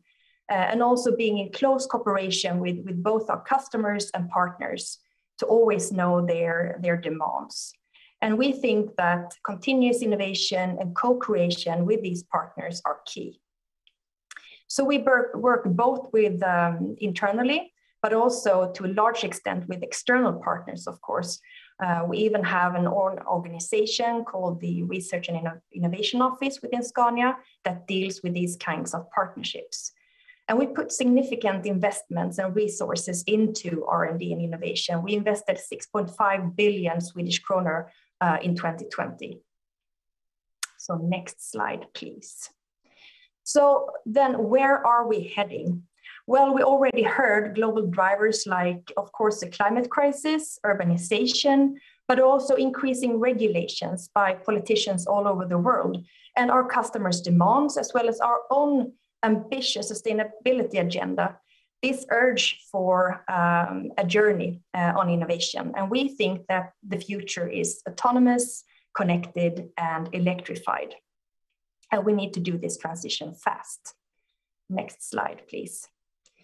So this is a little bit about how we work with entrepreneurship and innovation internally at Scania. We actively seek to promote innovation within the organization through concepts like Innovation Factory. We try to inspire the organization and the individual in our organization through events like Inspire Me or the Scania Innovation Day. We have different kind of hubs, etc. But we also work a lot with external partnerships to identify key startups and other types of innovative partnerships that can help us in this journey. And among other things, something I want to highlight is the Combient Foundry. So next slide, please. So the Combient Foundry is an alliance of global industry leaders that will speed up innovation. It's a cross-industry collaboration network that is also supported by an ecosystem of universities and startups. And this initiative has, since 2018, launched 74 pilot projects, where almost 60% of these have been scaled to production. Next slide, please. So something we have talked a lot about is partnerships, and also being responsible for some of the partnerships within Scania. I would like to mention a few words about this, because innovation relies on partnerships. I mean, we cannot transform the transport system on our own. So we partner up with our customers, academia, private and public institutions, municipalities, and governments all around the globe, in order to find the right technology and the business solutions and business models to take us forward. And of course, we also need to interact very early with our customers and partners to take in their needs and their requirements on us. And we have two types of partnerships. There are policy partnerships where we work in close collaboration with stakeholders on the political side in order to overcome the hurdles that we see in the transport system. But we also have value chain and cross-industrial partnerships. And that leads us into the next slide, please. These are just a few examples of the Scania partnerships. We have, for example, the Pathways Coalition, initiated by Scania once upon a time, which is a coalition of the whole value chain of the transport ecosystem, from transport buyer in H&M to the logistics company with PostNord, the charging infrastructure with Siemens, the connectivity with Ericsson, and the energy utility with E.ON. So there we're trying to form the whole value chain of transport ecosystem to be a dialogue partner to the policy side. And we also like to highlight the CEO Alliance, which is a high-level alliance of 14 global leading industry leaders initiated by Volkswagen in 2019 that joined forces to be a policy, a dialogue partner, and an action tank to the EU, European Commission to help them deliver on the Paris Agreement, but also initiate and invest in projects. And I'm going to round off now with the next slide, where this CEO Alliance, you're not supposed to be able to read all this, but this is just the kind of a flavor of all the projects that we're really investing in order to get this going, as you can see on a kind of cross-industrial level. So that brought me to the end. I think that co-creation, partnerships, and innovation goes hand in hand, and as well as also the kind of dialogue between public and private sectors. We need to do this together. We can't do this alone. And I can only say from the industry side, and we are ready and we are heading full speed into a sustainable future. Thank you. Thank you so very much, Jenny. So you mentioned that the future is autonomous, connected, and electrified. So where are the bottlenecks? What are the key challenges in your journey towards that? Yeah. It's a very good question, Andreas. And we say actually at the moment that this is no longer a hen and egg situation. We have the vehicles. We have already launched a battery electric vehicle, and we're launching a new product every year now until 2025. So we know what we need. We need sufficient charging infrastructure. And with sufficient, I mean, both in terms of coverage, but also in capacity. We need mega chargers, because this is not passenger cars we're talking about. It's heavy duty vehicles. So that's what we need. And we also need a proper price on carbon, because without that, we do not get parity in TCO, because that's also part of driving actually the transition in a much faster way. So that is what we need. So infrastructure investments and partnerships for battery electric vehicles. That is what's needed. May I ask a question here? Of course. Yes. Have you put an internal carbon price and communicated it externally? No, we have not. But we have a wish. Well, I've now put you on the spot, Jenny, and I hope to see an internal carbon price from you guys soon. Yeah.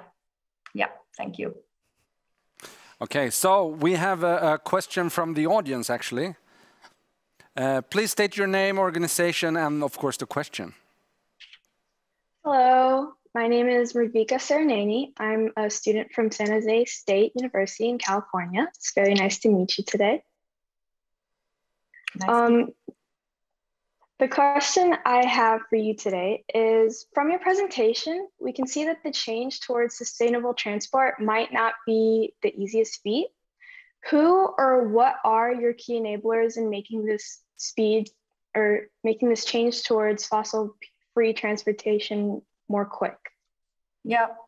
Well, a little bit referring to my previous answer, we need countries and nations to speed up and understand the importance of charging infrastructure, and also having enough renewable energy in order for that charging infrastructure to be green. So that is one part. But there is also one important part, and also, of course, the price on carbon again. But there's another part. Even if we fulfill our goals, which is to sell 50% of our volume sales will be electric in 2030, there will still be 90% or over 90% of the existing fleet, or the rolling fleet, as we call it, will still be conventional combustion engine vehicles. So we also need to transit quite fast to biofuels, because all of our conventional engines can run on biofuels. So that's the solution, a transition solutions for here and now. And that is also something we want to highlight from our side. So that is what's needed in order to speed this up, and it needs to be speeded up fast. Thank you. Okay, perfect. Thank you both. And we're going to the next. We're going to the next segment of today, and that is another of the key players in the Swedish as well as the global ecosystem. And I want to talk about 6G as an enabler for climate neutral cities. The vision is that 6G will enable a cyber-physical continuum that blends the physical world and sensing action experience with a programmable digital representation of that same world.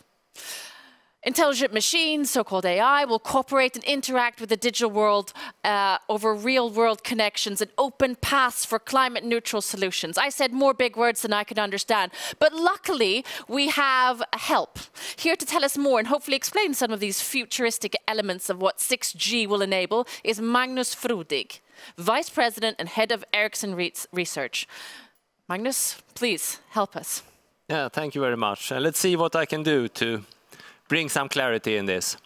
So I will talk about the 6G and also 5G, how that can then be an enabler now for us to have more sustainable cities. I think the first thing we need to do here is to look back a little bit now on the first 2 years of 5G, because this is a reality. We are installing 5G commercial networks now globally, right, in all countries, all regions. And it starts in the cities, of course, so in all cities, basically, right? And we have now a lot of different devices, so there is no lack of smartphones that are 5G capable, and more other type of devices are on its way out on the market. And the population coverage is growing, networks are being installed, and of course it starts with the cities, so we will have good, or we have sort of good coverage of 5G in most cities. And when the consumers are getting this available, they are buying the 5G smartphones, and we see the increase in traffic, and we see how the heavy users are moving over to 5G. And one country that has been a little bit of ahead here has been South Korea, and there the usage is up to close to 1 gigabyte a day, and the majority of the traffic is really shifted over to the 5G networks. So it is really the enhanced mobile broadband that we are seeing that drives the investments. But the interesting thing is that 5G brings a platform which is not only sort of good at transmitting a lot of user data for our social media, Netflix, etc. It also has very, very interesting real-time properties. So it's possible to do new things of more real-time control and coming to this cyber-physical systems. So if we are thinking about how this innovation will be on top of this 5G network, the biggest innovation platform ever, I would claim, how that will evolve towards 2030, where we see that the 6G systems comes, and then we can discuss a little bit what are the new properties that we see that 6G need to have in that time frame. It's quite far out in time, and we know that the development in this industry is really, really fast, of course. So what will happen is that we will see the Internet of Senses. We have the virtual reality now, right? We will soon have very interesting augmented reality services where we are able to move around in the city. We can have extra information about things, right? This will not stop only with that. You will sort of have touch and feel, and you will be able to store these experiences, and you will be able to share your experiences with your friends, or store them and re-experience them, etc. It will open up a completely new way how we are interacting with these systems compared to the smartphone-centric era we are in today. So this is truly sort of a paradigm shift we have in front of us. Another thing which is developing, and it's a little bit more early days, is the connected intelligent machines. So we will have a lot of small things, sensors that are being connected, and a lot of information being then transmitted from the physical world into this digital representation. But we also will have very capable machines, right? So, and they will have a lot of power and compute, and they will have their own onboard intelligence. But still, in order to solve more complex things, they need to be connected in order to be able to collaborate and be part of a larger system. And as an infrastructure for this, we really have this digitalized and programmable physical world. I will talk about that a little bit more on the next slide, but it's really how you are creating this digital representation of the physical world. And in this digital representation, all the objects, digital twins will live, right? So you will have these two representations. You will have the sort of the physical world and the digital representation. And of course, the connectivity here is a key in order to do things more efficient. So here we are seeing that by connecting things, by doing things in new ways, there is a lot of possibilities to reduce the CO2 emissions out of a city, for example. I will come back to that one a little bit as well. Then, if you're trying then to foresee where are we then in 10 years, then of course we will start to reach the full maturity of 5G, right? We have upgraded 5G several times, but we will start to see things that is not fully included yet, and where we expect that there will be new needs driving the investment then for a new infrastructure.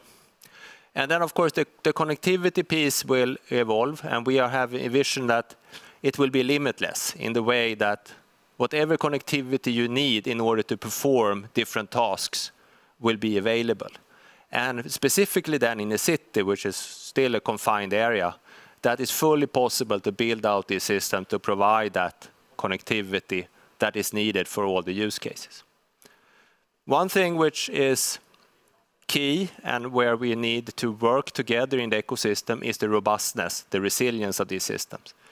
Obviously, when we digitalize more and more, we will be more and more dependent on this connectivity. And here is key to build that in a much more robust and resilient way.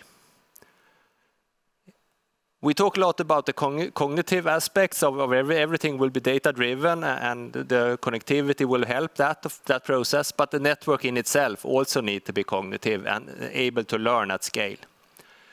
It's also so that we talk about the hyperscalers and all the compute power in the cloud that will move to edge clouds, but it has to be integrated fully into the network because there are so many real-time messages that we need to transmit back and forth in order to have a smooth, realistic, augmented reality experience, for example. So we really see that it will build on these pillars here, the connectivity, the trust, the cognitive, and the compute piece. So going back to this cyber-physical continuum, what is that? So on the one side here, we have the physical world. There's, of course, where we have all the sensors, where we are doing the actuation of things, and we will experience different outcomes, etc. But all of this information is then transmitted back to the digital representation I talked about. And here we will create a full 3D representation. It will be all the temperature vibrations, whatever you can measure will be available there. All the objects and their digital twins will be there, right? And then we will get all of this data over time, and then you will be able to, if something goes wrong, you can go back in time and trace backwards and then see the root cause analysis of that event. You can also look at all of that data, and then you can learn a real-time updated model of this environment, and then you can start to predict what will happen in the next second. And you can even have this model and you can stimulate different actions, and then you can take the action that leads to the outcome that you'd like to see, and in that way transfer that then to the physical world, and that you get this programmability.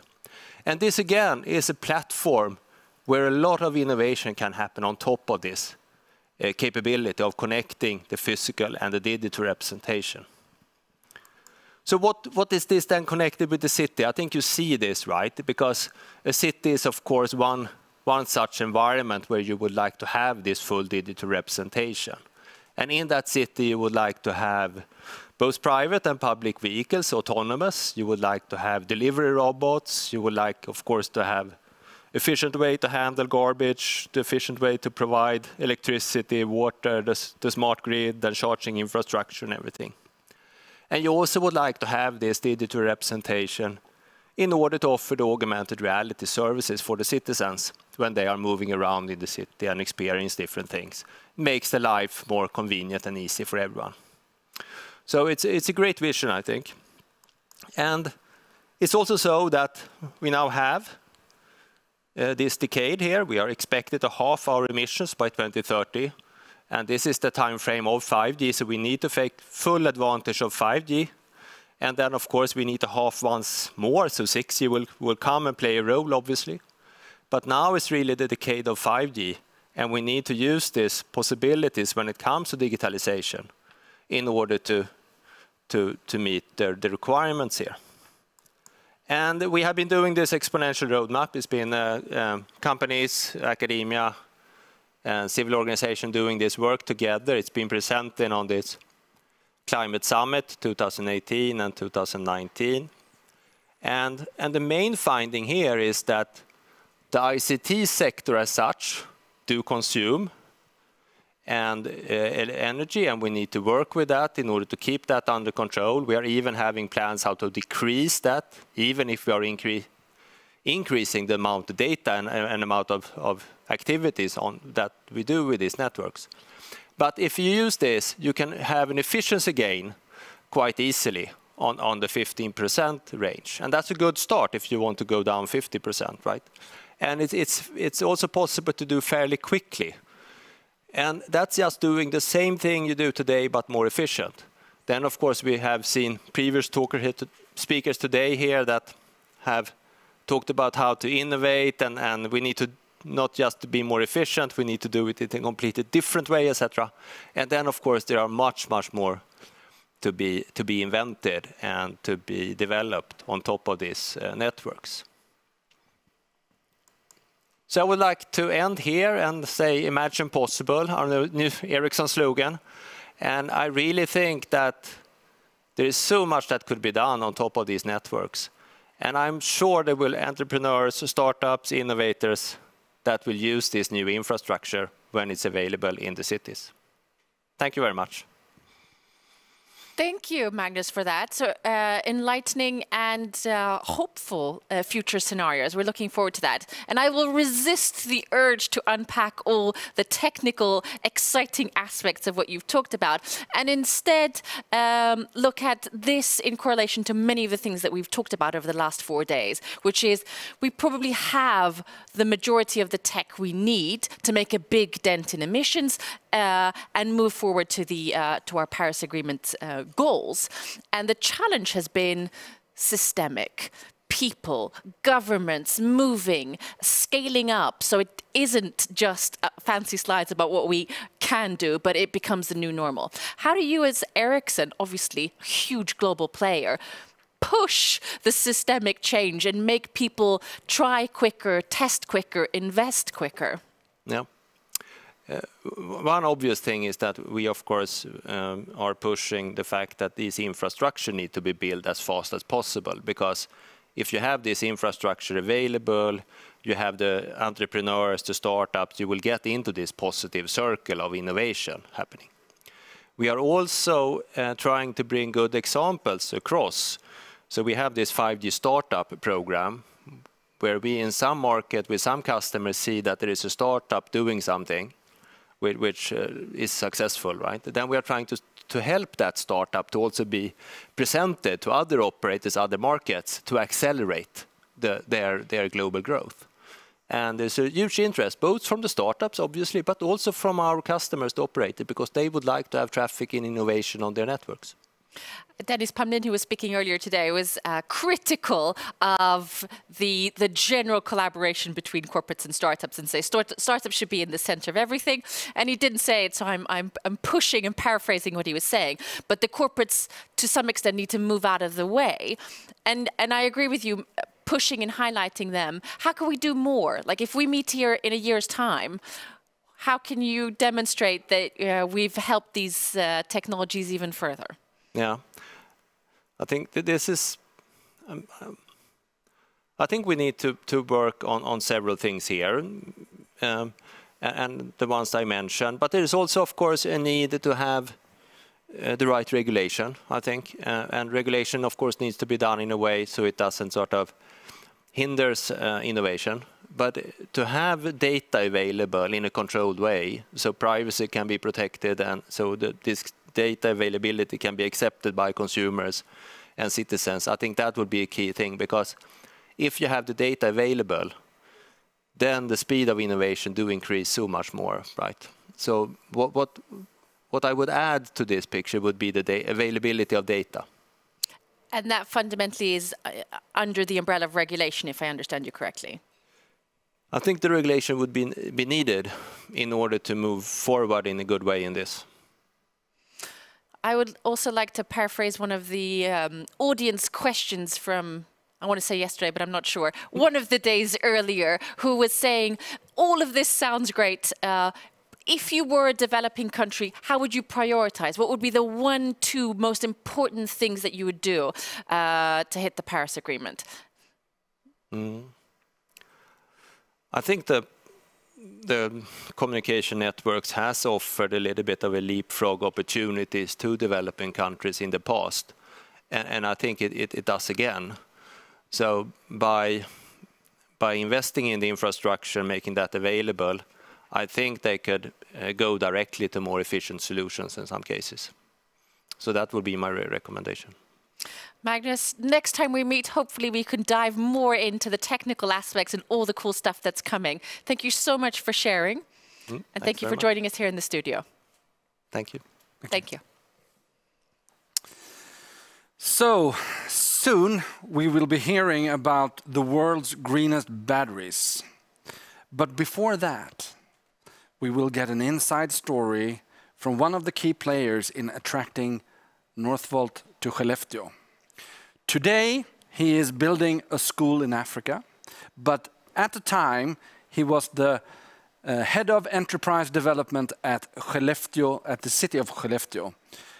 So, if you are working in a city or a municipality, adjust your chair, crank up the volume, and tune in, because this is exciting.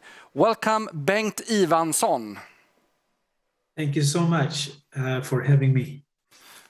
Welcome. So, Bengt, what were the key actions that you made in Skellefteå to attract Northvolt? I mean, you weren't even in the process from the beginning, right? Right.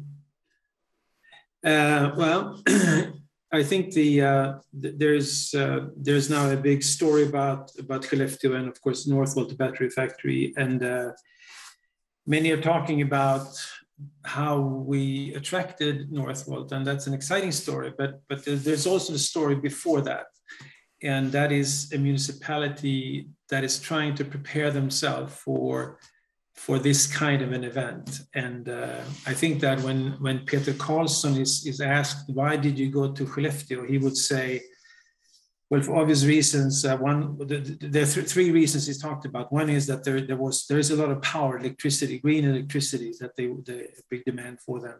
The second reason he says is that they had a big knowledge about process industry, like metal industry. And the third reason, and then he says maybe the most important one, is the way we were treated as a company from the municipality and from the city.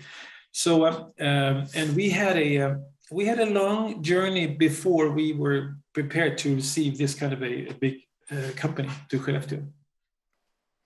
So yeah. Yeah. So when you were assessed with the questions from Northvolt, you did something extra. You told me about. Yeah, we were not invited. Northvolt invited 20 municipalities, 2 from Finland and 18 in Sweden. And just a couple of weeks before deadline, we heard about it and we invited ourselves, so to speak. And after a while, we received those questions. It was about 70 questions from Northvolt. And we answered those questions, but we added 5 questions to the list of questions. And we said that you really should answer those questions as well, because they are going to be very important for you when you're going to choose the location. And we kind of we kind of said that you should also ask the other municipalities those 5 questions as well.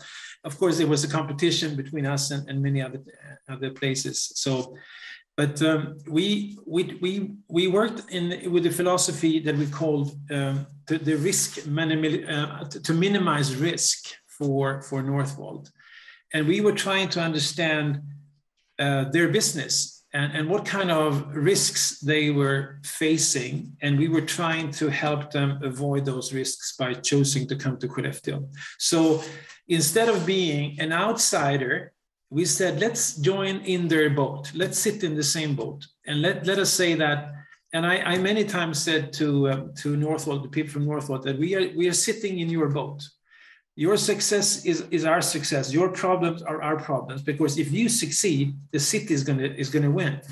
So trying to become a partner to them, I think, was essential to their choice as well.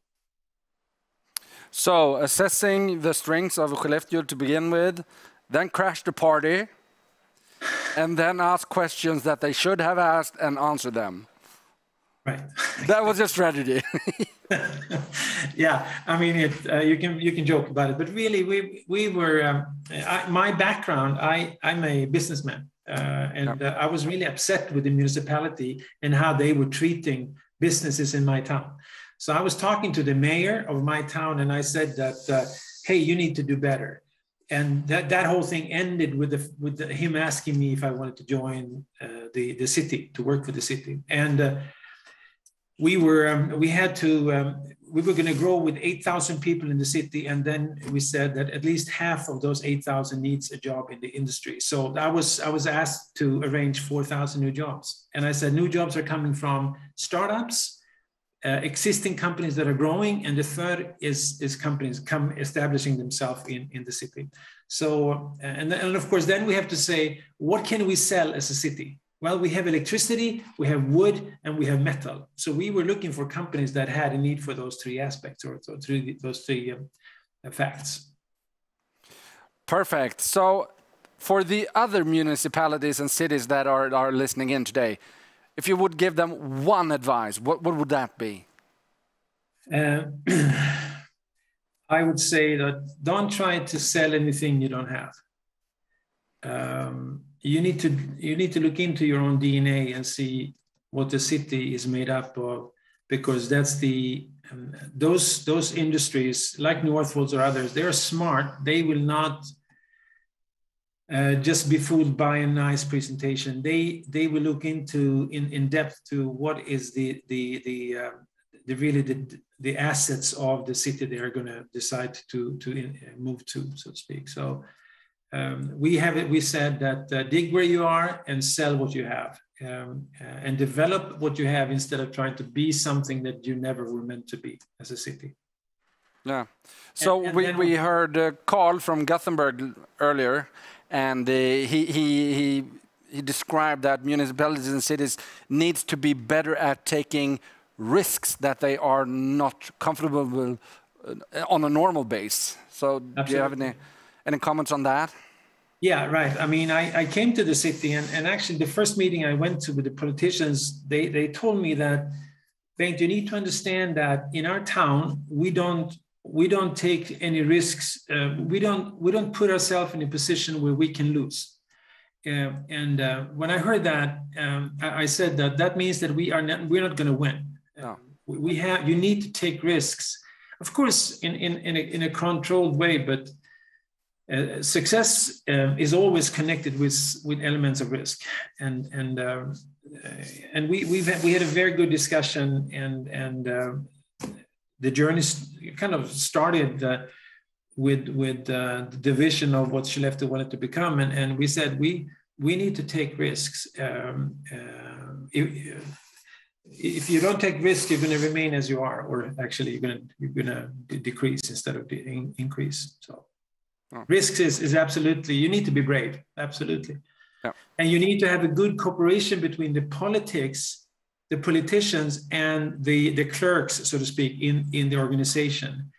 And we have another expression in Skellefteå saying that the politicians are saying what, and the people in the organization are saying how.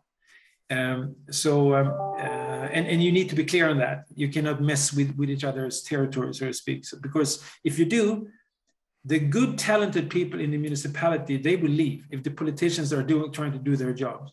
And as a worker in the municipality, you need to respect politicians' decisions, because that's part of democracy. So it has to be a very good balance between what politicians want to see happen and then how it's going to be done.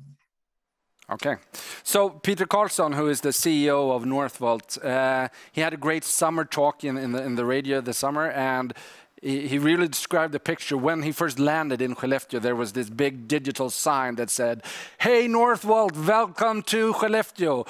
Was that your doing, Bengt, or? Well, we really were trying to be creative and saying, how can we be different? So we knew when his plane was landing, and we kind of estimated what time he was going to pass by the sign, and we just said, let's say, welcome Peter to Skellefteå, the future of industry. So we did that, and we did a lot of things. We did. I went to a lot of political meetings with our competitive cities, and I was in the audience, and I was really trying to understand what our competitors were saying in the different towns.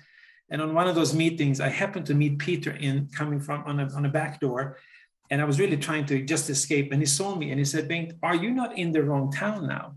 And I said, "Well, my secret passion is political meetings in other towns." And of course, he understood that I was there to just spy on what that city was going to do with Northvolt, so to speak. So, I mean, we did a lot of things, and I think that you need to be different, and you need to do extra things in order to get a big industry like this. Skellefteå is now changing as a city. We went to Reno in the US, and we visited a number of times. We went to Tesla's battery factory in Reno.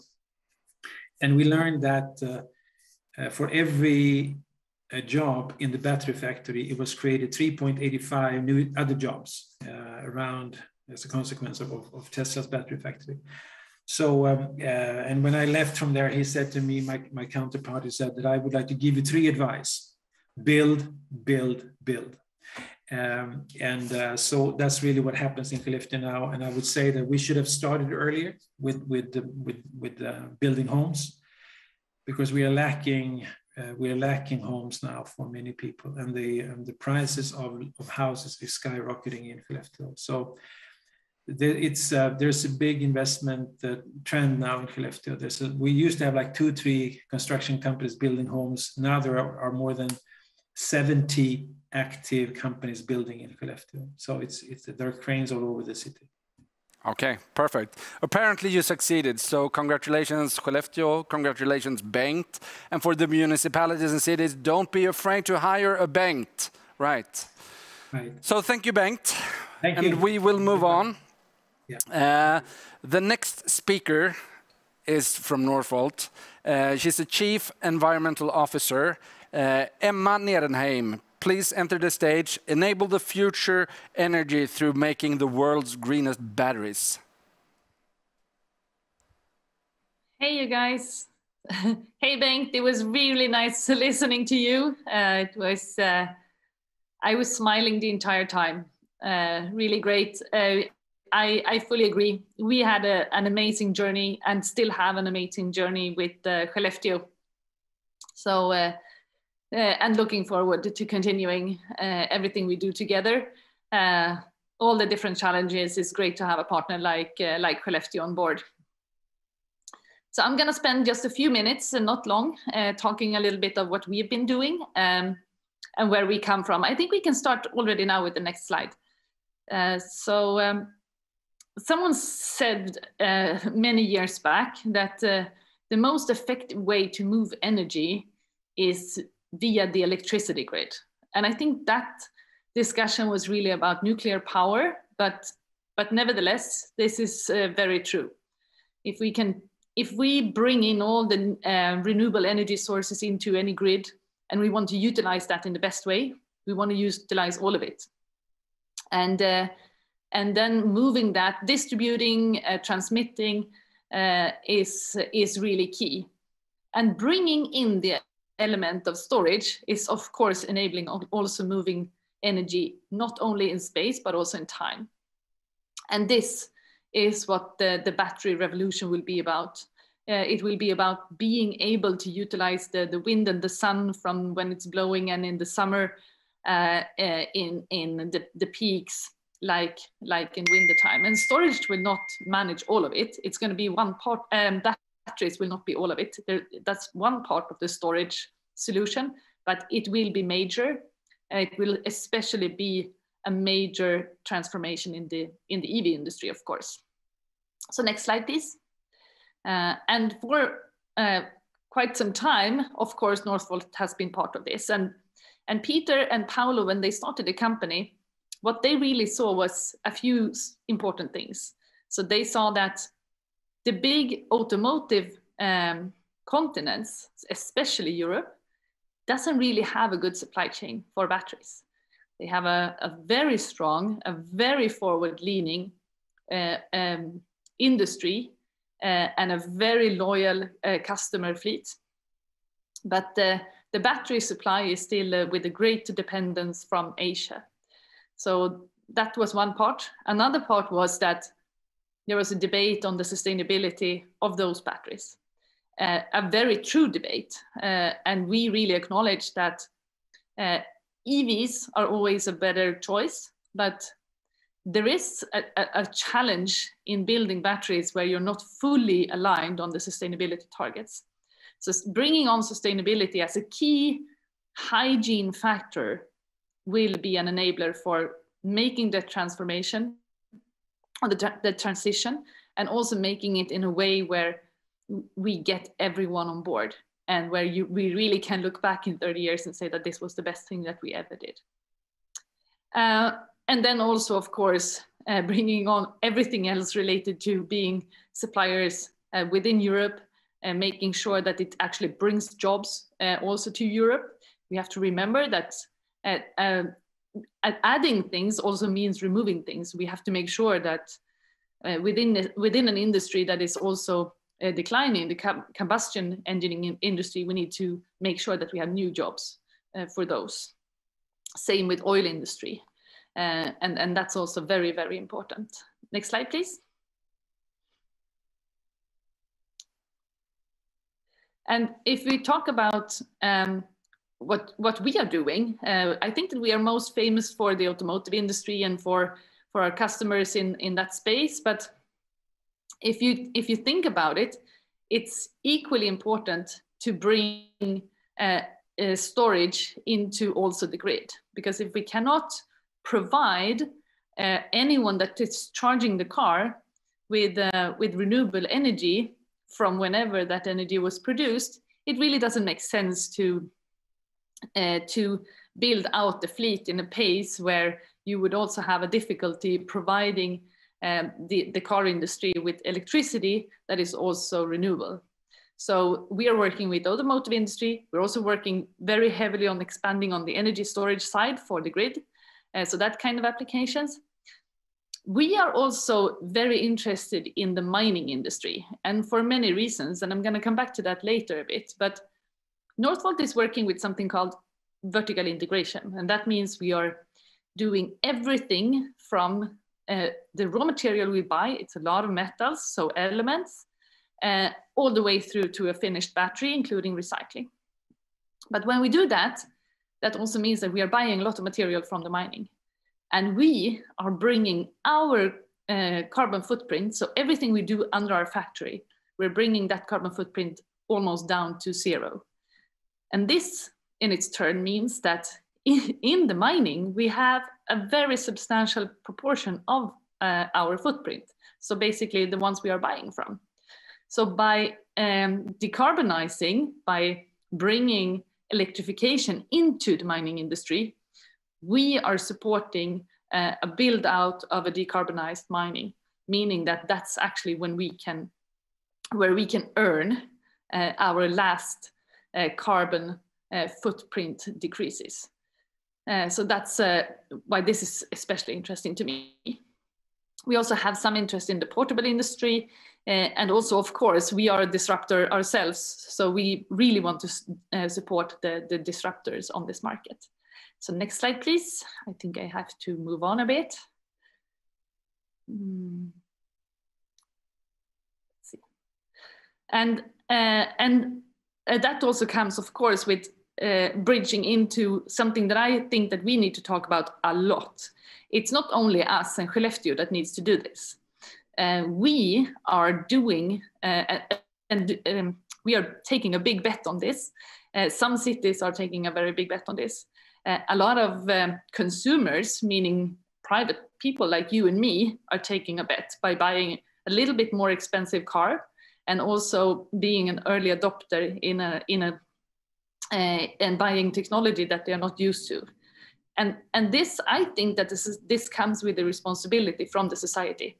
If we really want to meet the targets of the Paris Agreement, we have to make it easier for people. So it's not only us that need to work on the ESS, so the energy storage systems, it's also everyone that now needs to take a leap and really make sure that we have charging infrastructure for everyone, that we have a grid providing renewable energy, that everything comes into place so that this is tied together. Okay, let's move on. And what are we contributing with? We are doing batteries that suits both the automotive industry and the grid sector. And this is not entirely the same. I mean, for now, we're talking about high performance batteries, and that's of course something that can be used everywhere. But you should know that it's a little bit of a different chemistry depending on what you want to do. If you want a big power output, you want maybe something that would resemble a turbo engine in a Porsche, or if you want something that is more slow moving but can last longer. It's a little bit different actually. We already talked about the greenest battery. This is incredibly important for us. We want to be the green battery provider, and we want to make sure that the market follows. And we want to make sure that the end customer can trust that when we are now doing EVs within Europe, it's going to be definite that this is the right choice. So we hope that this new regulation, and together with our partner car companies, but also anyone that wants to build a battery factory in Europe, commits to this. And this is incredibly important to Northvolt. We have this European advantage. We want to make sure that placing industries in Europe is going to pay off. And taking an early bet, doing investments, taking risks like Bengt talked about, we think it's very important that this is actually paying off for those involved. So that's something that we hold very high. And I think that my time is out. I think I only had like 7 minutes or something. So with that said, I think that thank you for your attention, and just turn to me if you have questions. Thank you, Emma. Very interesting. And one question that comes to my mind, we've discussed a lot of issues for innovations and startups. In some way, Northvolt is a startup, and then in some way, it's not. So how do you have a strategy for evolving new technologies and startups in Northvolt? Yeah, we have many different strategies. Amongst all, we have great people that have great ideas, and we try to make sure that there is room for those ideas and for discussing them on a very high level. We also have small teams, like take, for instance, the Qbert team in Silicon Valley that is working on future applications. They have their own space where they can continue developing. We give support. We try to understand what's the best way to involve them, but also leaving them alone to continue developing. And the same thing internally. We have some teams working on the future technologies and that are very, very forward-leaning with that, and some that are with a hammer working on building factories. So, I mean, the battery development it's very fast at the moment. So how on earth do you decide what you're going to produce? Because the next is around the corner all the time. Isn't this very tricky? I mean, yes, it's of course tricky, but you can also compare it to other fast-moving industries and other industries that are that have a rapid development. I mean, one thing is to come up with an idea, and another thing is to industrialize it. So I would say that yes, the technology is moving forward in a fast pace, but there is a certain element to the industrialization piece, and you have to have respect for that. Not everything is ready for industrialization as fast, or even possible to industrialize, I must say. Oh. Okay, Emma, thank you very much for being here. And keep up the good work, kick ass in Skellefteå, and give our love to Peter. Thank you, guys. Talk later. Bye. Thank you for that. Highlighting it yet again that there's a lot of people that has a lot of work to do to hit our targets. And now, Andreas, we have another Gapminder question. Oh my God. Are you ready? I'm ready. Okay, so there are roughly 8 billion people in the world today. Which of these 3 maps best show where they live? Each figure represents 1 billion people. I know you know the answer, but did you know the answer when the question came? No, I didn't know the answer, but I kind of lured my way into the right answer. Which is? B, drum roll. of course. B is the right answer. And most of you knew that. 45% of our viewers guessed map B. And the question is, obviously, the theme of the day is cities, but why is it important to know where people are in this energy mix conversation? So I think this is a question of density of people. I mean, the power in these cities it's really natural that this is a really good starting point in test beds and trying out what works and what doesn't, basically. And we were discussing before the pledges that have happened for COP26 in Glasgow. How can we map the pledges versus where people are and look at what that means for the trajectory of global temperatures? That is a good question.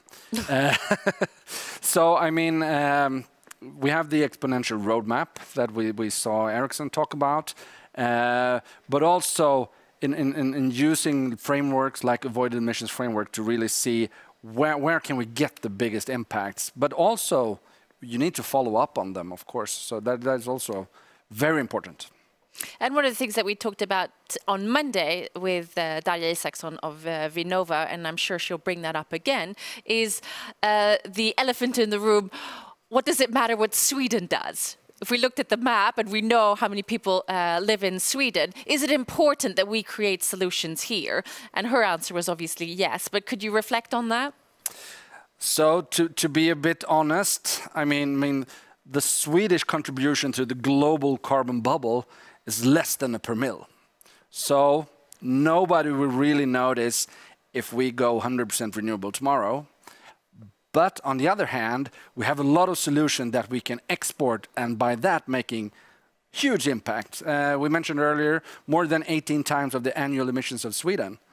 And if that isn't the impact, what is? And I completely agree. And right now we see the World Exhibition in Dubai Expo 2020 that I'm heavily involved in. And that is a great arena for countries and solutions to demonstrate what they're doing, how they're working, to inspire and to energize, to share learnings. I mean, obviously everything that we've talked about for the last 4 days is where does the technology hit a wall? Where does it become hard to implement and excel? So it's obviously the World Exhibition is both showing off tech, but innovating how to innovate when we scale that up. So I urge you all, maybe not to go down to Dubai, but use the digital means and check out what's going on there. Have you been there yet? I've been in Dubai, but I've not been in the pavilion. But to connect what you just said, when we started out 17 years ago at the Swedish Energy Agency, we had a saying, doesn't matter how good the technology is as long as it doesn't leave the lab. And a couple of years later, we modified it a little bit and we said, hey, it doesn't matter how good the solution is as long as it doesn't leave Sweden. So that's the path. That's good. We started out saying we shouldn't be self-congratulatory, but set ourselves high targets. Let's let it leave the lab and leave Sweden. That's what we're here to do, to inspire. Throughout this conference, we have had a parallel session of matchmakings, and every day around this time, we get to meet 2 companies and talk about what they've been doing, how they've been matchmaking. And roughly, I think it's 470 meetings and matchmaking, 90 international corporates.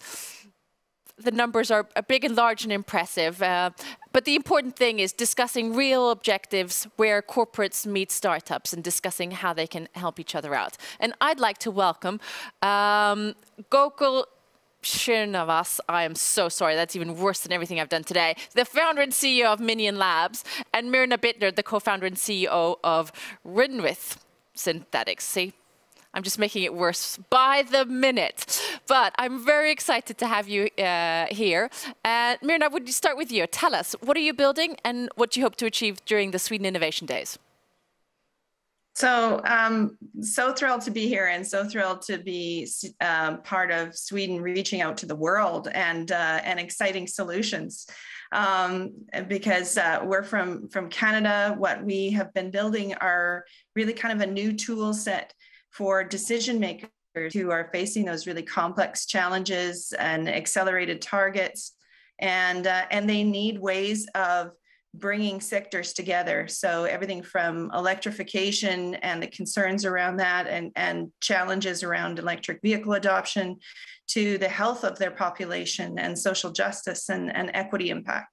So it's kind of, we've been compared to a sim city, except for real. We build replicas of cities digitally and their populations and their climate and anything that they are facing or wanting to consider. And then we allow cities to dial it forward and generate the data that they need in a very visual and compelling way, because change is about moving minds as well as creating technology solutions and share those and really use them for decision support.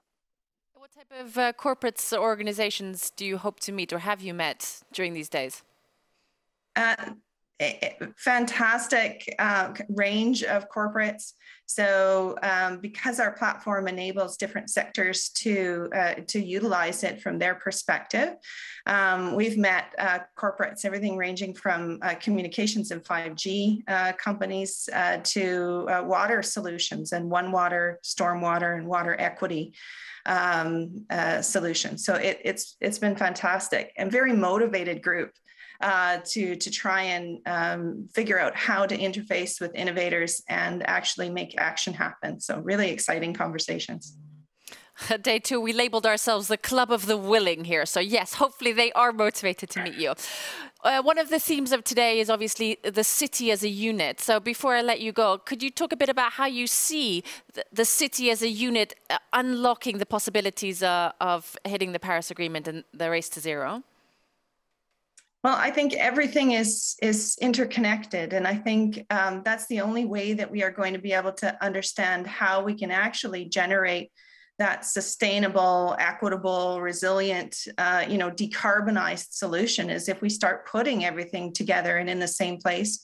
And we are able to see how the choices that we're making impact every aspect of a city rather than just one.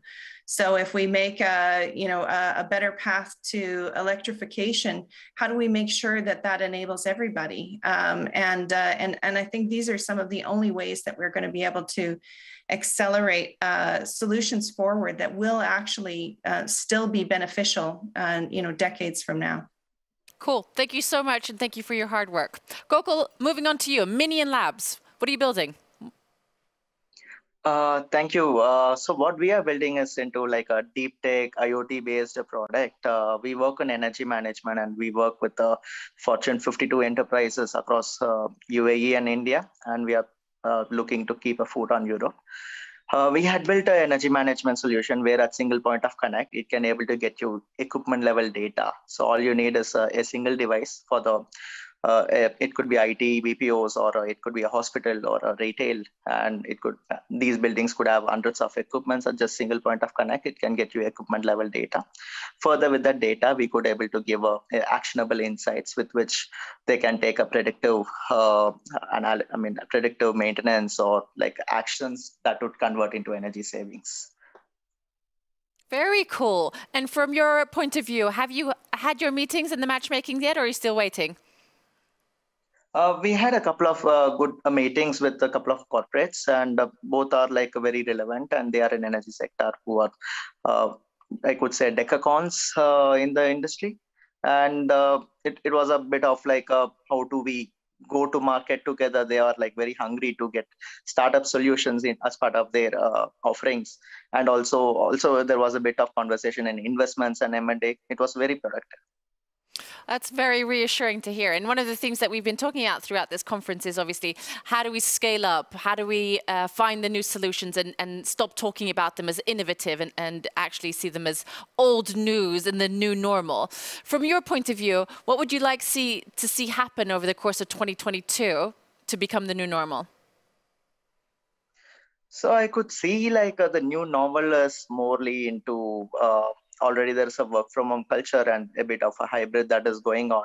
And we could say like it would be the same if it continues. And also like as Mirna said, like more sustainable and more like inclusive and all of that aspects together. Yeah.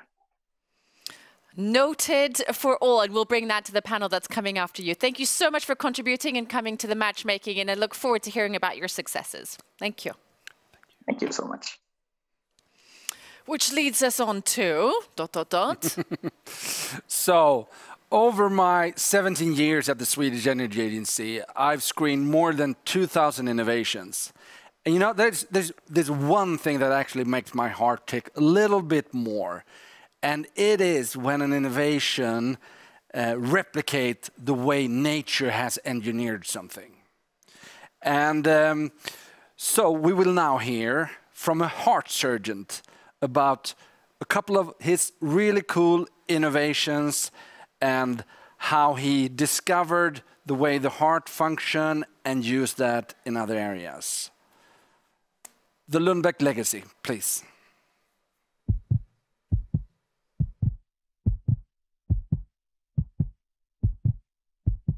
On the 30th of March 1984, Dr. Stig Lundbeck patents the human heart. Or to be more precise, he patents a technology that resembles the heart's unique pumping and control functions. He will eventually call it DAPP, Dynamic Adaptive Piston Pump Technology. My father, Stig, was a doctor with the mind of an engineer. He was curious and always wanted to know more and find better solutions. His own father, Sune Lundbeck, died of a heart disease, and Stig kept his last heartbeats on an ECG strip. And his father's last wish was that Stig should strive to reduce the suffering of people living with heart disease. And so, to get the attention and the resources needed for the cardiac research, Stig began to investigate how to use the heart's pumping mechanisms to create new industrial products. Through co-financing, the Swedish Energy Agency has helped 3 companies to further develop Stig Lundbeck's innovative products. Today, this gives us unprecedented opportunities to remove oil, plastic and rubbish from the sea cheaply and efficiently. We can now design electric utility vehicles that are stronger, faster, more precise and more energy efficient than ever before. We could now be able to construct wave power systems that harness 5 times as much power at 1/3 of the cost. Can you imagine the impact? Finally, wave power will be able to fulfill its hopeful promise of clean, inexpensive, limitless energy, around the clock, all over the globe. That was what Stig Lundbeck envisioned, where others only saw a muscle. He recognized nature's own brilliant solution.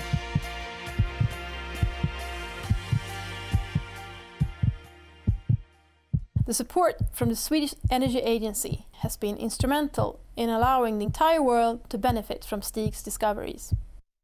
Sadly, Stig is no longer with us, but his ideas live on. They are being refined and continues to spin off new products. And this is his legacy for the future. Today, our common world faces major challenges when it comes to sustainable energy and climate change. But there is definitely hope. We are firm believers in the power of the groundbreaking Swedish innovative capacity. We support hundreds of Swedish innovators in their pursuit of solutions that can help our world face the challenges of energy transition. Together, we can make a real difference and hopefully, history.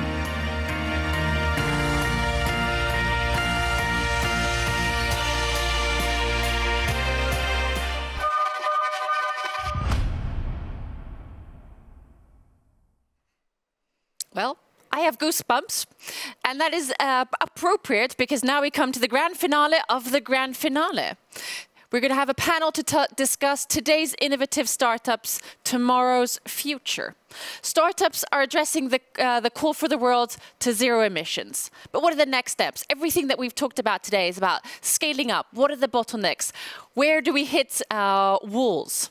This panel will merge the three perspectives: the government, the innovators, and the corporates. And together, the plan is, let's create a win-win for all, especially for the climate. Essentially, we're talking about scaling here. The innovative today should become the new normal. We should not talk about this as the future of anything. It should be it. We have an esteemed panel.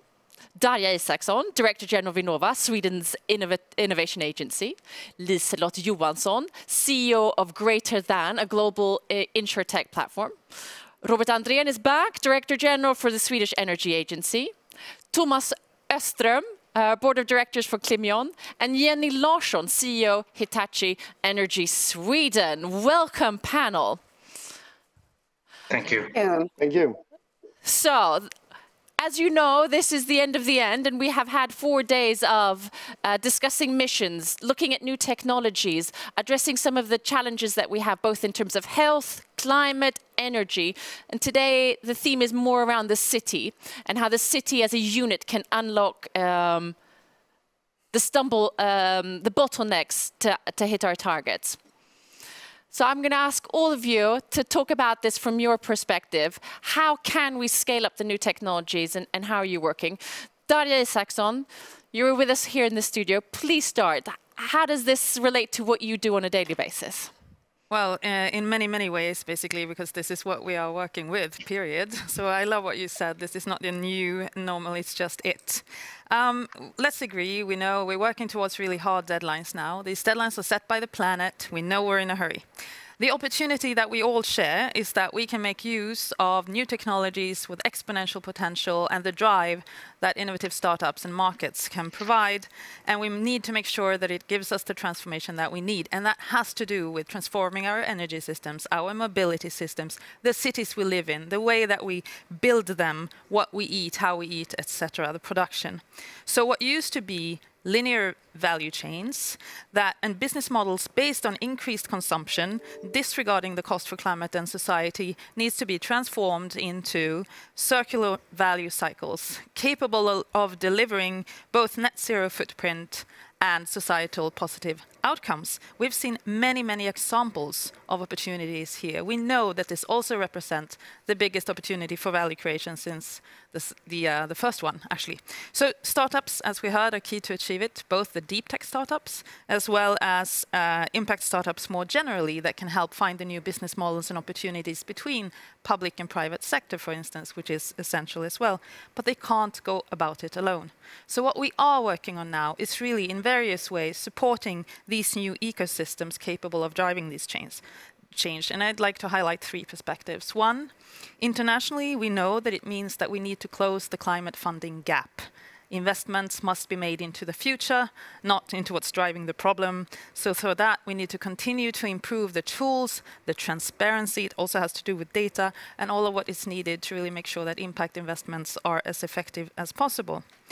What Vinnova does there is both provide funding for the research and science that needed, but also the pilots that can help cities and new companies find the way forward, for instance.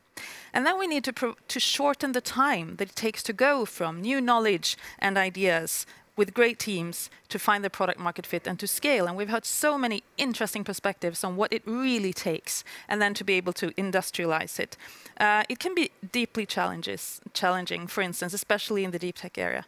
So a few things that we do at Vinnova has to do with both providing incentives and opportunities, not least for young researchers, to actually get in touch with environments that will inspire and give knowledge in how to become an entrepreneur and do something else here. And we've seen international examples such as Moonshot initiatives, DARPA challenges that inspire, build great teams. But there's also an essential need for having these supportive functions, providing the networks, the experts, the opportunities to try out this new idea in a realistic setting. So examples are open testbeds such as AstraZeneca BioVenture Hub, Testa Center, platforms such as Synerleap, Mobility X Lab, you name it. So where innovative teams come to try out their new idea, find the potential first customer, get access to network and support. And thirdly, we need to address policy, because policy creates incentives to drive these investments. And I'd like to echo the industrial leaders at COP26 that were very clear. The price on carbon emissions is key. But we also know that all of these investments kind of challenge paradigms and regulations that we have today. So having municipalities learn from each other and national level, as well as the EU level, in daring to work in a different way with regulation. Regulatory sandboxes, policy labs are important. And that's something that we do, for instance, through the Strategic Innovation Program that we have together with the Energy Agency, gathering municipalities around ambitious missions to transform to net zero cities and providing them with the tools and the opportunities to learn and to work with these types of innovators together. So those are a few examples. Well, thank you, Daria. Three important perspectives. And I can tell you, I don't know if you've watched every minute of every day for the last 4 days, but you'll be very proud to see that your colleagues have taken every opportunity to challenge the politicians that have been on stage, both in terms of budget, but also putting budgets in timelines. These timelines are longer. We need a different type of horizon to understand how we can allocate the budgets. And they've been obviously kidnapped publicly with an audience, but everyone has said yes, they've understood the importance of those. Moving on, Liselott, I thought maybe we get your perspective on this. How do you work from a technical point of view and a startup point of view in this context? Yes, great to be here. Yeah, so I'm Liselott Johansson, coming from the company Greater Than. As you mentioned, we are an insurtech company, but our focus is mainly to do data analysis, how we are driving vehicles globally. So we have an AI that can really understand if I drive in a fuel efficient way or energy efficient way. Our AI also understands if we drive in a safe way. And I mean, our technology, for me, it's have been very, very important, always have the focus to do our technology to be scalable globally. So today we're working with world-leading company like Toyota with a main office in Japan. We're working also with Zurich and MSID, that part of the largest insurance company, and we're working with an organization, FIA, that is like 80 million members in a motor organization. For me, it has been important, as we have a technology that can really drive a huge change globally, then we should work with the large players. But as we see, this changing very fast now. We have these huge credibility companies that now spreading our technology also to other smaller companies. So I think it's important to see how can you really reach out with a technology that can do good and can do huge changes. And I love to hear about the business model. I think to drive changes with the business model could be a very clever way to also scale the technology in a larger way. The insurance company and their business model today is not really driving that we should have a safer or more environmentally way of driving, because we don't get the lower premium if we do that. So, but more and more insurance companies are getting to that and understand that they want to take responsibility to also have a business model that incentivizes us as end users that buy their insurance to drive in a better way. And it will be, we see it's a huge impact.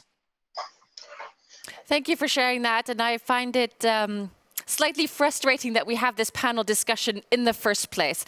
We have a piece of technology, and we'll take yours as an example, that has impact, and we're discussing how could we scale it. Because just as you said, Daria, it's not we that set the timeline, it's the planet that will set the timeline, and therefore we shouldn't be sitting in these obvious conversations, but we are.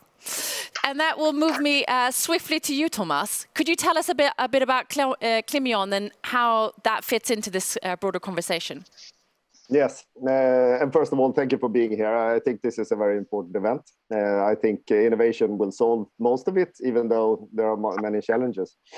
I think the reflections from our journey is that when when you go from the company from the start, you have very different challenges going from the small startup until you are reaching a scale up when you go to the international playfield. And I think that this should also be recognized. For example, in the beginning, we had a lot of help from the Swedish Energy Agency, and that was more on the first financing part. This could be connected to the first financiers. We got help to get into, for example, the Institute of Technology. That really helped the company.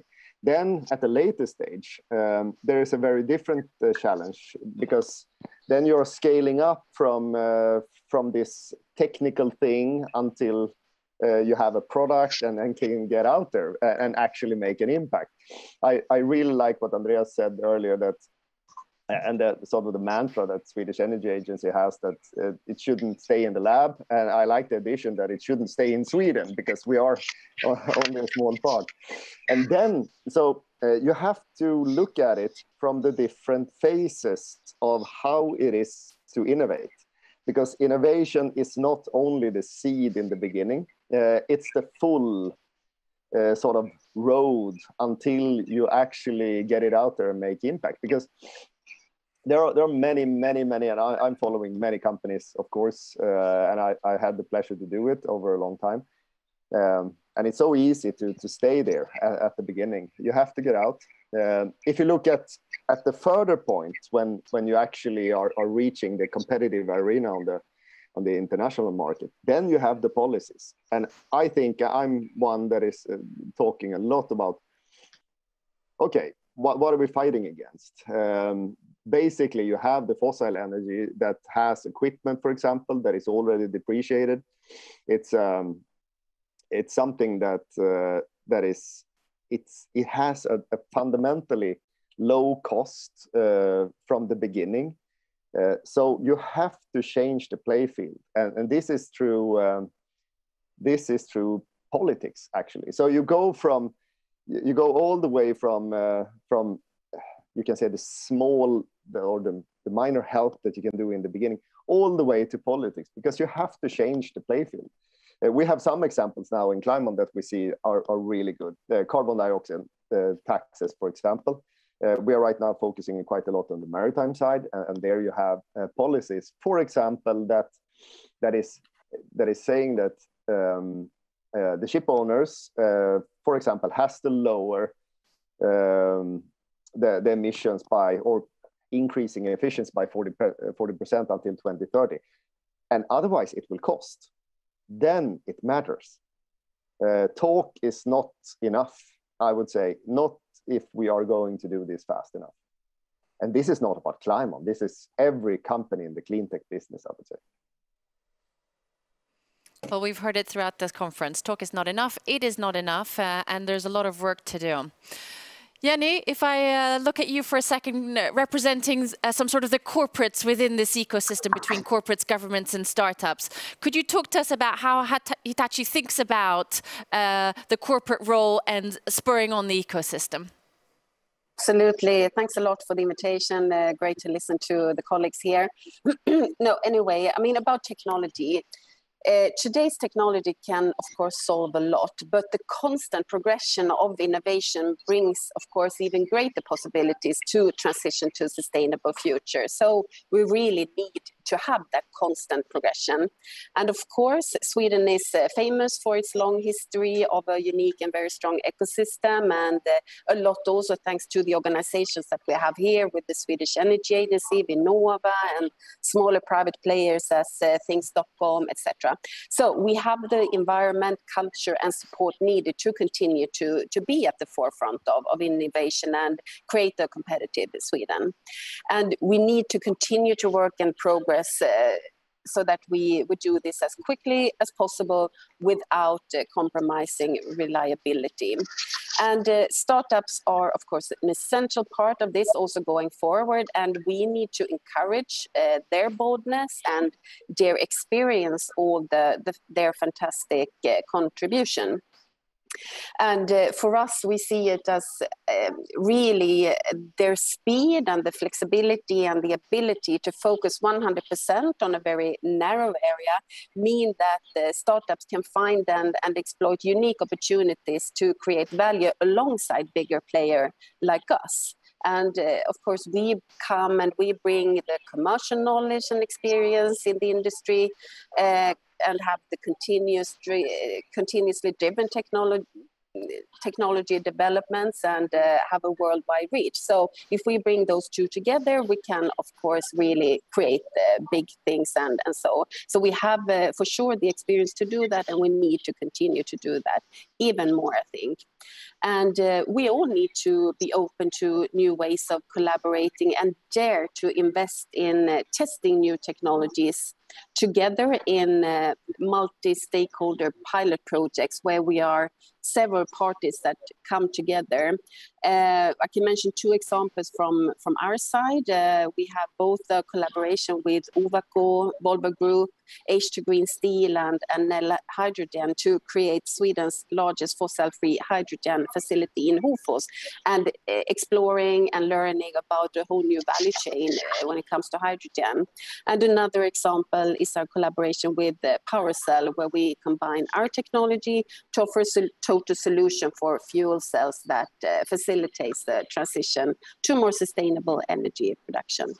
So to sum up from my side, and to succeed with the transition, we need a firm commitment from society and politicians, and we need significant investments in electrification. We're really talking about mega projects here.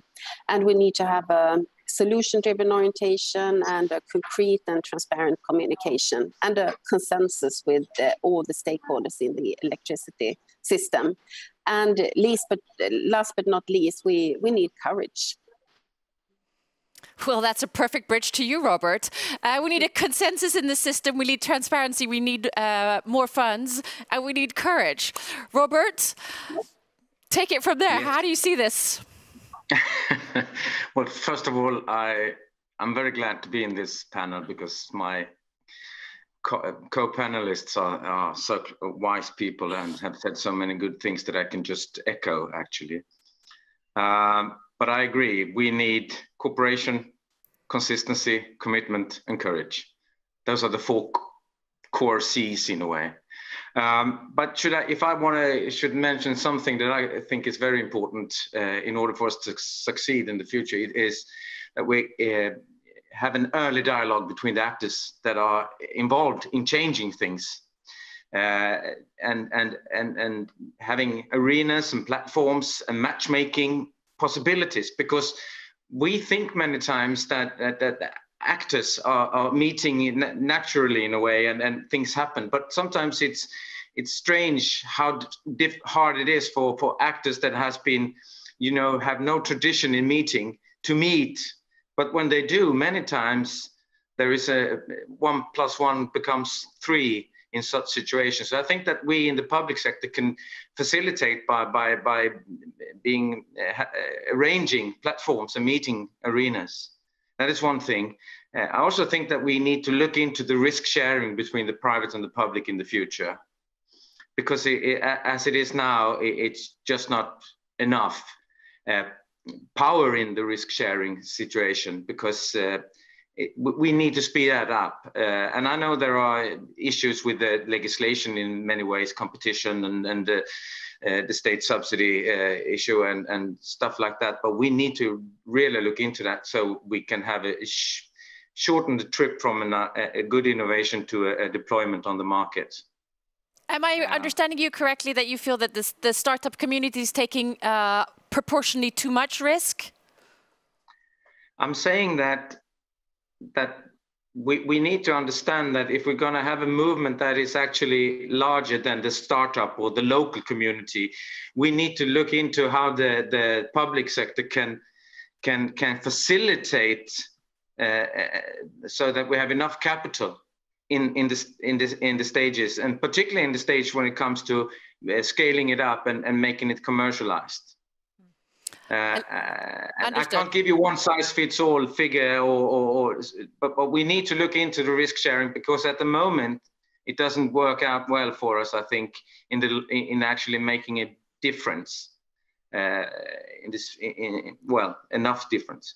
And the last thing I think is very important to understand is that you can build a lot of new ideas and a lot of new solutions, but what we have to do is to tear down the detrimental existing structures and systems that we are actually locked up in. I love that the two governmental agencies are now talking about your to-do list for 2022, driving down the structural problems, highlighting capital. You're on the target. Well, look at what is happening now with our electricity prices. And what the political level is doing at the moment is actually saying that you don't need to change your behavior. We will compensate you if you haven't done your kind of what you can do, becoming more energy efficient by compensating for high prices. And I think that is, we need the other way of thinking. We need to reward those that actually have done things that is for the benefit of the climate and the environment. Thank you. And Andreas, you've always spent the majority of your career in the nexus of this challenge between startup corporates and institutions. What is your reflection when you hear this? So, I mean, spending time with people like Liselott and Thomas, my frustration is there are so many great solutions, and we are great in this country to get them to a certain point. But we are not that great at industrialize and getting these out of Sweden. That's where we need to be much, much better. And I think sometimes we, from the governmental perspective, are a bit naive. So when we have funded a project where they have showed that their gadget works, then we kind of move out of it. It's like we have this thinking of it's just to put it in a copy machine and print 1,000 and you get 1,000 new gadgets out. To industrialize something that is totally new, it's also totally new.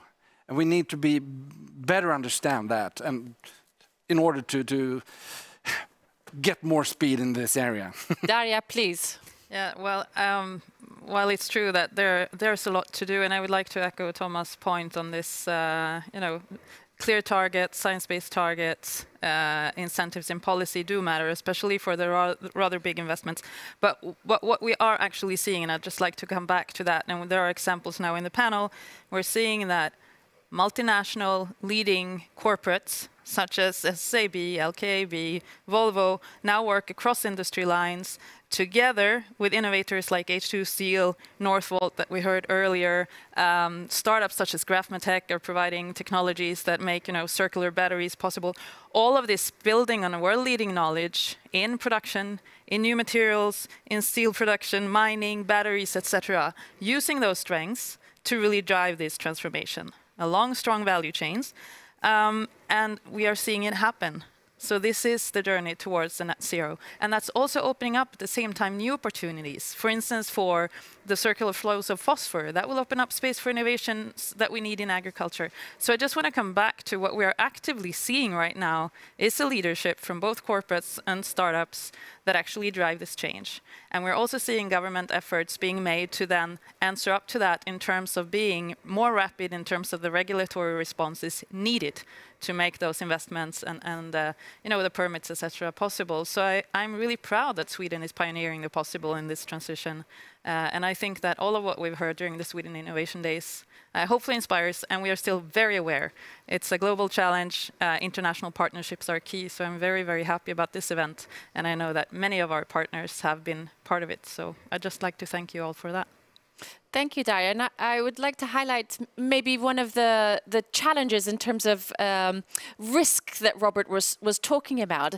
And the fact is, we're late in the game. We've known for the last 40 years where this was heading. So it's like 5 to midnight. Nature's setting the boundaries. And we now need to speed through, which means that we can't do this transition in some sort of organized, timely manner. So one of the challenges will be, especially to make an early dent in emissions, nations need to invest in suboptimal technology? Because as the technology continues to develop, we can't wait for the perfect tech. We need to invest in the one that we have today. How do you see that financial equation, investing in something that we know isn't perfect, but we have to do it anyway? Daria? Thanks. Well, I'm not sure I see it that way. I mean, technology has always been moving, and I think we heard some interesting and very relevant reflection from Northvolt just earlier in terms of that. And actually, if you take batteries as an example, you will see when you're starting to look at, the life cycle of those, that these technologies can also play different roles in different parts of their life cycle. So I'm not really sure that I would like to make the question that, either or. And also, what technology is fit for purpose depends very much on context and application. So let's just make sure that investments are into the future, not into the stuff that we know is breaking us, not into the linear business models. And I think that's where we have a lot of innovation to do as well in the business models. And that will also require public sector to engage. Well, I'll ask Jenny to jump in on this one. Obviously, you make financial calculations on the techs that you invest in and the ones that your own R&D. How do you balance out what you need right now versus what you know is coming in the timeline? And then you have some sort of the nature's boundaries on top of that, speeding you up, some sort of creating a false timeline. Actually, the accurate timeline, so to speak. Yeah, no, but I agree with Daria. I mean, there is no way of only working with one of the things. I mean, you need to continue to work with both the technology that we have now and to be in the forefront of what's coming. And then we need to work with the market. We need to work with the customers and the politicians, because we need to have investments in the best technology that is available today. And here there is lagging, of course, with both regulations, etc., that do not fully support even the technology that we have now, and even less the technology to come. So we need to be really ahead of the game and discuss and bring forward what's possible to do, so that we can have incentives for the investments in technology that is the best one. So for us, it's really working with both. And this panel is a good reflection of reality. We don't have enough time, so we won't be able to discuss all the elements of what we want to. But I'd like to let both Liselott and Thomas talk about what would you like to see in 2022 for your technologies to scale to the level where it's the new normal. Liselott? We're working really hard to get our technology to be a standard globally. That is what I drive really hard now. How can we do it as standard? It should be standard in all vehicles that is new produced. We can use it in all vehicles that are already out on our roads. It should be like, see what kind of instrument can I use to go in that direction? Is it to push and help people to understand that they can change the business model? Is it to educate both end user consumers and also corporate companies? But for me, it's very, very clear. The strong technology that are out there, they can really grow in a fast way. And one thing I think have been positive with the COVID is that actually we see many companies have more clear digital focus and also environment actions. We see more of them doing it and do it in a faster pace. We can meet them and they are very fast to get on. And for sure that will be my focus, to get our technology out as a standard. Well, you now have an audience, you know what you need to do for the next year, and we will hold you to this in a year's time. Thomas, we have 0 time, but if you would create a one-liner, what do you need for 2022?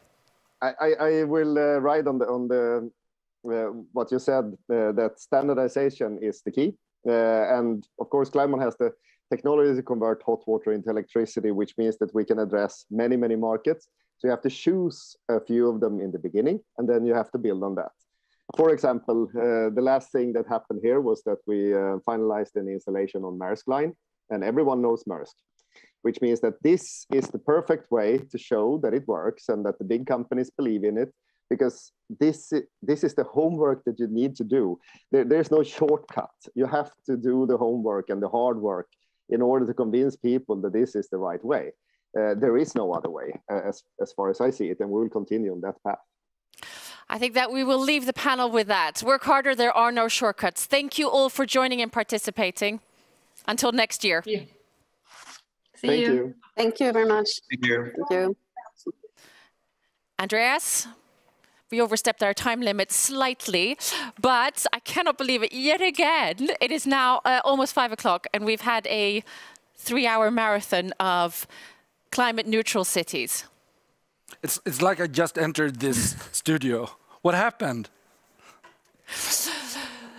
It has been 4 days of tech, people, challenges, problems, opportunities, energy, inspiration, to-do lists. Thank God it's been to-do lists. And I'm grateful to say that we've fulfilled our main challenge of not being self-congratulatory, but always going to the core of everything. What do we need to do? What do we need to do? And in parallel, as we know, we've had the matchmaking. And let's go hear from the king of the matchmaking, the organizer behind everything. How has it been? Tell us, give us some insights. I mean, it has been really amazing to see all the corporates and all the startups getting together, you know, and focusing on how implement these type of innovative solutions in the corporate needs. And I mean, we have got some really good insights, instant insights from the matchmaking, and we're happy to, you know, have done almost 500 meetings by today. That's crazy. And what are the main challenges that you've seen, both in terms of the meetings, but maybe what's been discussed? I mean, we work with the corporates before the matchmaking. We understand their needs and challenges, and we had a lot, of course, in sustainability. I've done some crunching, so we had 411 challenges from these corporates, almost 80 corporates, in 36 categories. And 201 of them were focused on sustainability. Everything from energy storage, carbon capture, to last mile solutions, to food tech, to reducing plastic. So that was a big topic, of course. Was there focusing on this day. Yeah. Was there anything standing out? Something exceptional, something that, you know, made you shiver? Well, we had carbon capture is tricky, really tricky. I would say also quantum computing was really tricky. I mean, we worked hard to find startups that actually can solve that, but we found them. Amazing. Yeah. Andreas, we've now had a day of the carbon neutral cities. This is day 4. Day 1 was missions to achieve our sustainable development goals. Day 2 was preventive health and well-being. Day 3 was co-creation for innovation. Vinnova, as well as the Swedish Energy Agency, has provided us with both insights, infrastructure, speakers, but also the heart and soul of innovating how we innovate. The key question has been not only using tech, but how do we put it in the system? Have you, above and beyond today, what have been your highlights and key takeaways? So I like the part where we need to crazify the other ones. that really touched me. And it's, you know, it's so easy to only focus on technology, but it's so much more. It's much more about people. And it's also when we talk about business, you talk about business to business. No, it's always people to people. People make business. So we need to invite and crazify the people. That's one of my key takeaway from today. I like that. We can badger ourselves crazy. And more is coming, so there are more topics. There's a fireside chat, and Silicon Valley starts at 6 p.m. Central European time. I'd like to end today by saying thank you, but also highlighting a few of the things that might be interesting to discuss in the future conversation. 2022 will be more important than 2021 in terms of what we do, how we think, how we innovate. And one of the reflections I've made is we as a civilization has decoupled ourselves and distanced ourselves from nature. We see ourselves as a separate entity. So in the conversation that we have next year about this, I hope to have a much more integrated, maybe even a spiritual take on civilization, humanity as part of nature, and not something that stands above it in a made-up, man-made hierarchy. We would like to hand over with a big thank you and allow Regina, the head of strategy and design at Vinnova, to sum up what we've experienced. Thank you very much, Aurora. I would like to say thank you to all participants and also say welcome to the League of the Willing. And I know this has been said during the days, but I think it's such a great expression of what has been going on here and what we have created. A lot of new meetings have been held. I know that for sure. I know also that a lot of new dialogues have started that can become future innovation collaborations. I also know, as has been mentioned before, that there are still a lot of questions without answers. But we have taken steps further here. We have moved forward. And that is the most important thing and the whole purpose of Sweden Innovation Days. We have to remember that no one can do everything, but of course everyone can do something. And that's what we are achieving here. I would like to thank all the participants, all the organizations, all the speakers. And when it comes to the organizations, of course, I want to mention AI Sweden, the Swedish Energy Agency, Swedish Incubators and Science Parks, and Ignite Sweden. There are 3 people, though, that I would like to mention a little bit more. It's Karin Rydén, that has supported Sweden Innovation Days since the first day I pitched the idea. It's, of course, Stina Lantz, that I would say is Sweden's top 1 get shit done woman. And then, of course, Aurora. You are an amazing moderator. And you have kept us, I mean, this is a 4-day conference. You have kept us focused, on the edge, you know, willing to learn more. So thank you. And I hope you will be back on Sweden Innovation Days, March 2023. You're using my medicine against me. Public capturing. Thank you. It's an important topic, and I happily spend all my time solving the big challenges of our time. Thank you. Thank you. Thank you.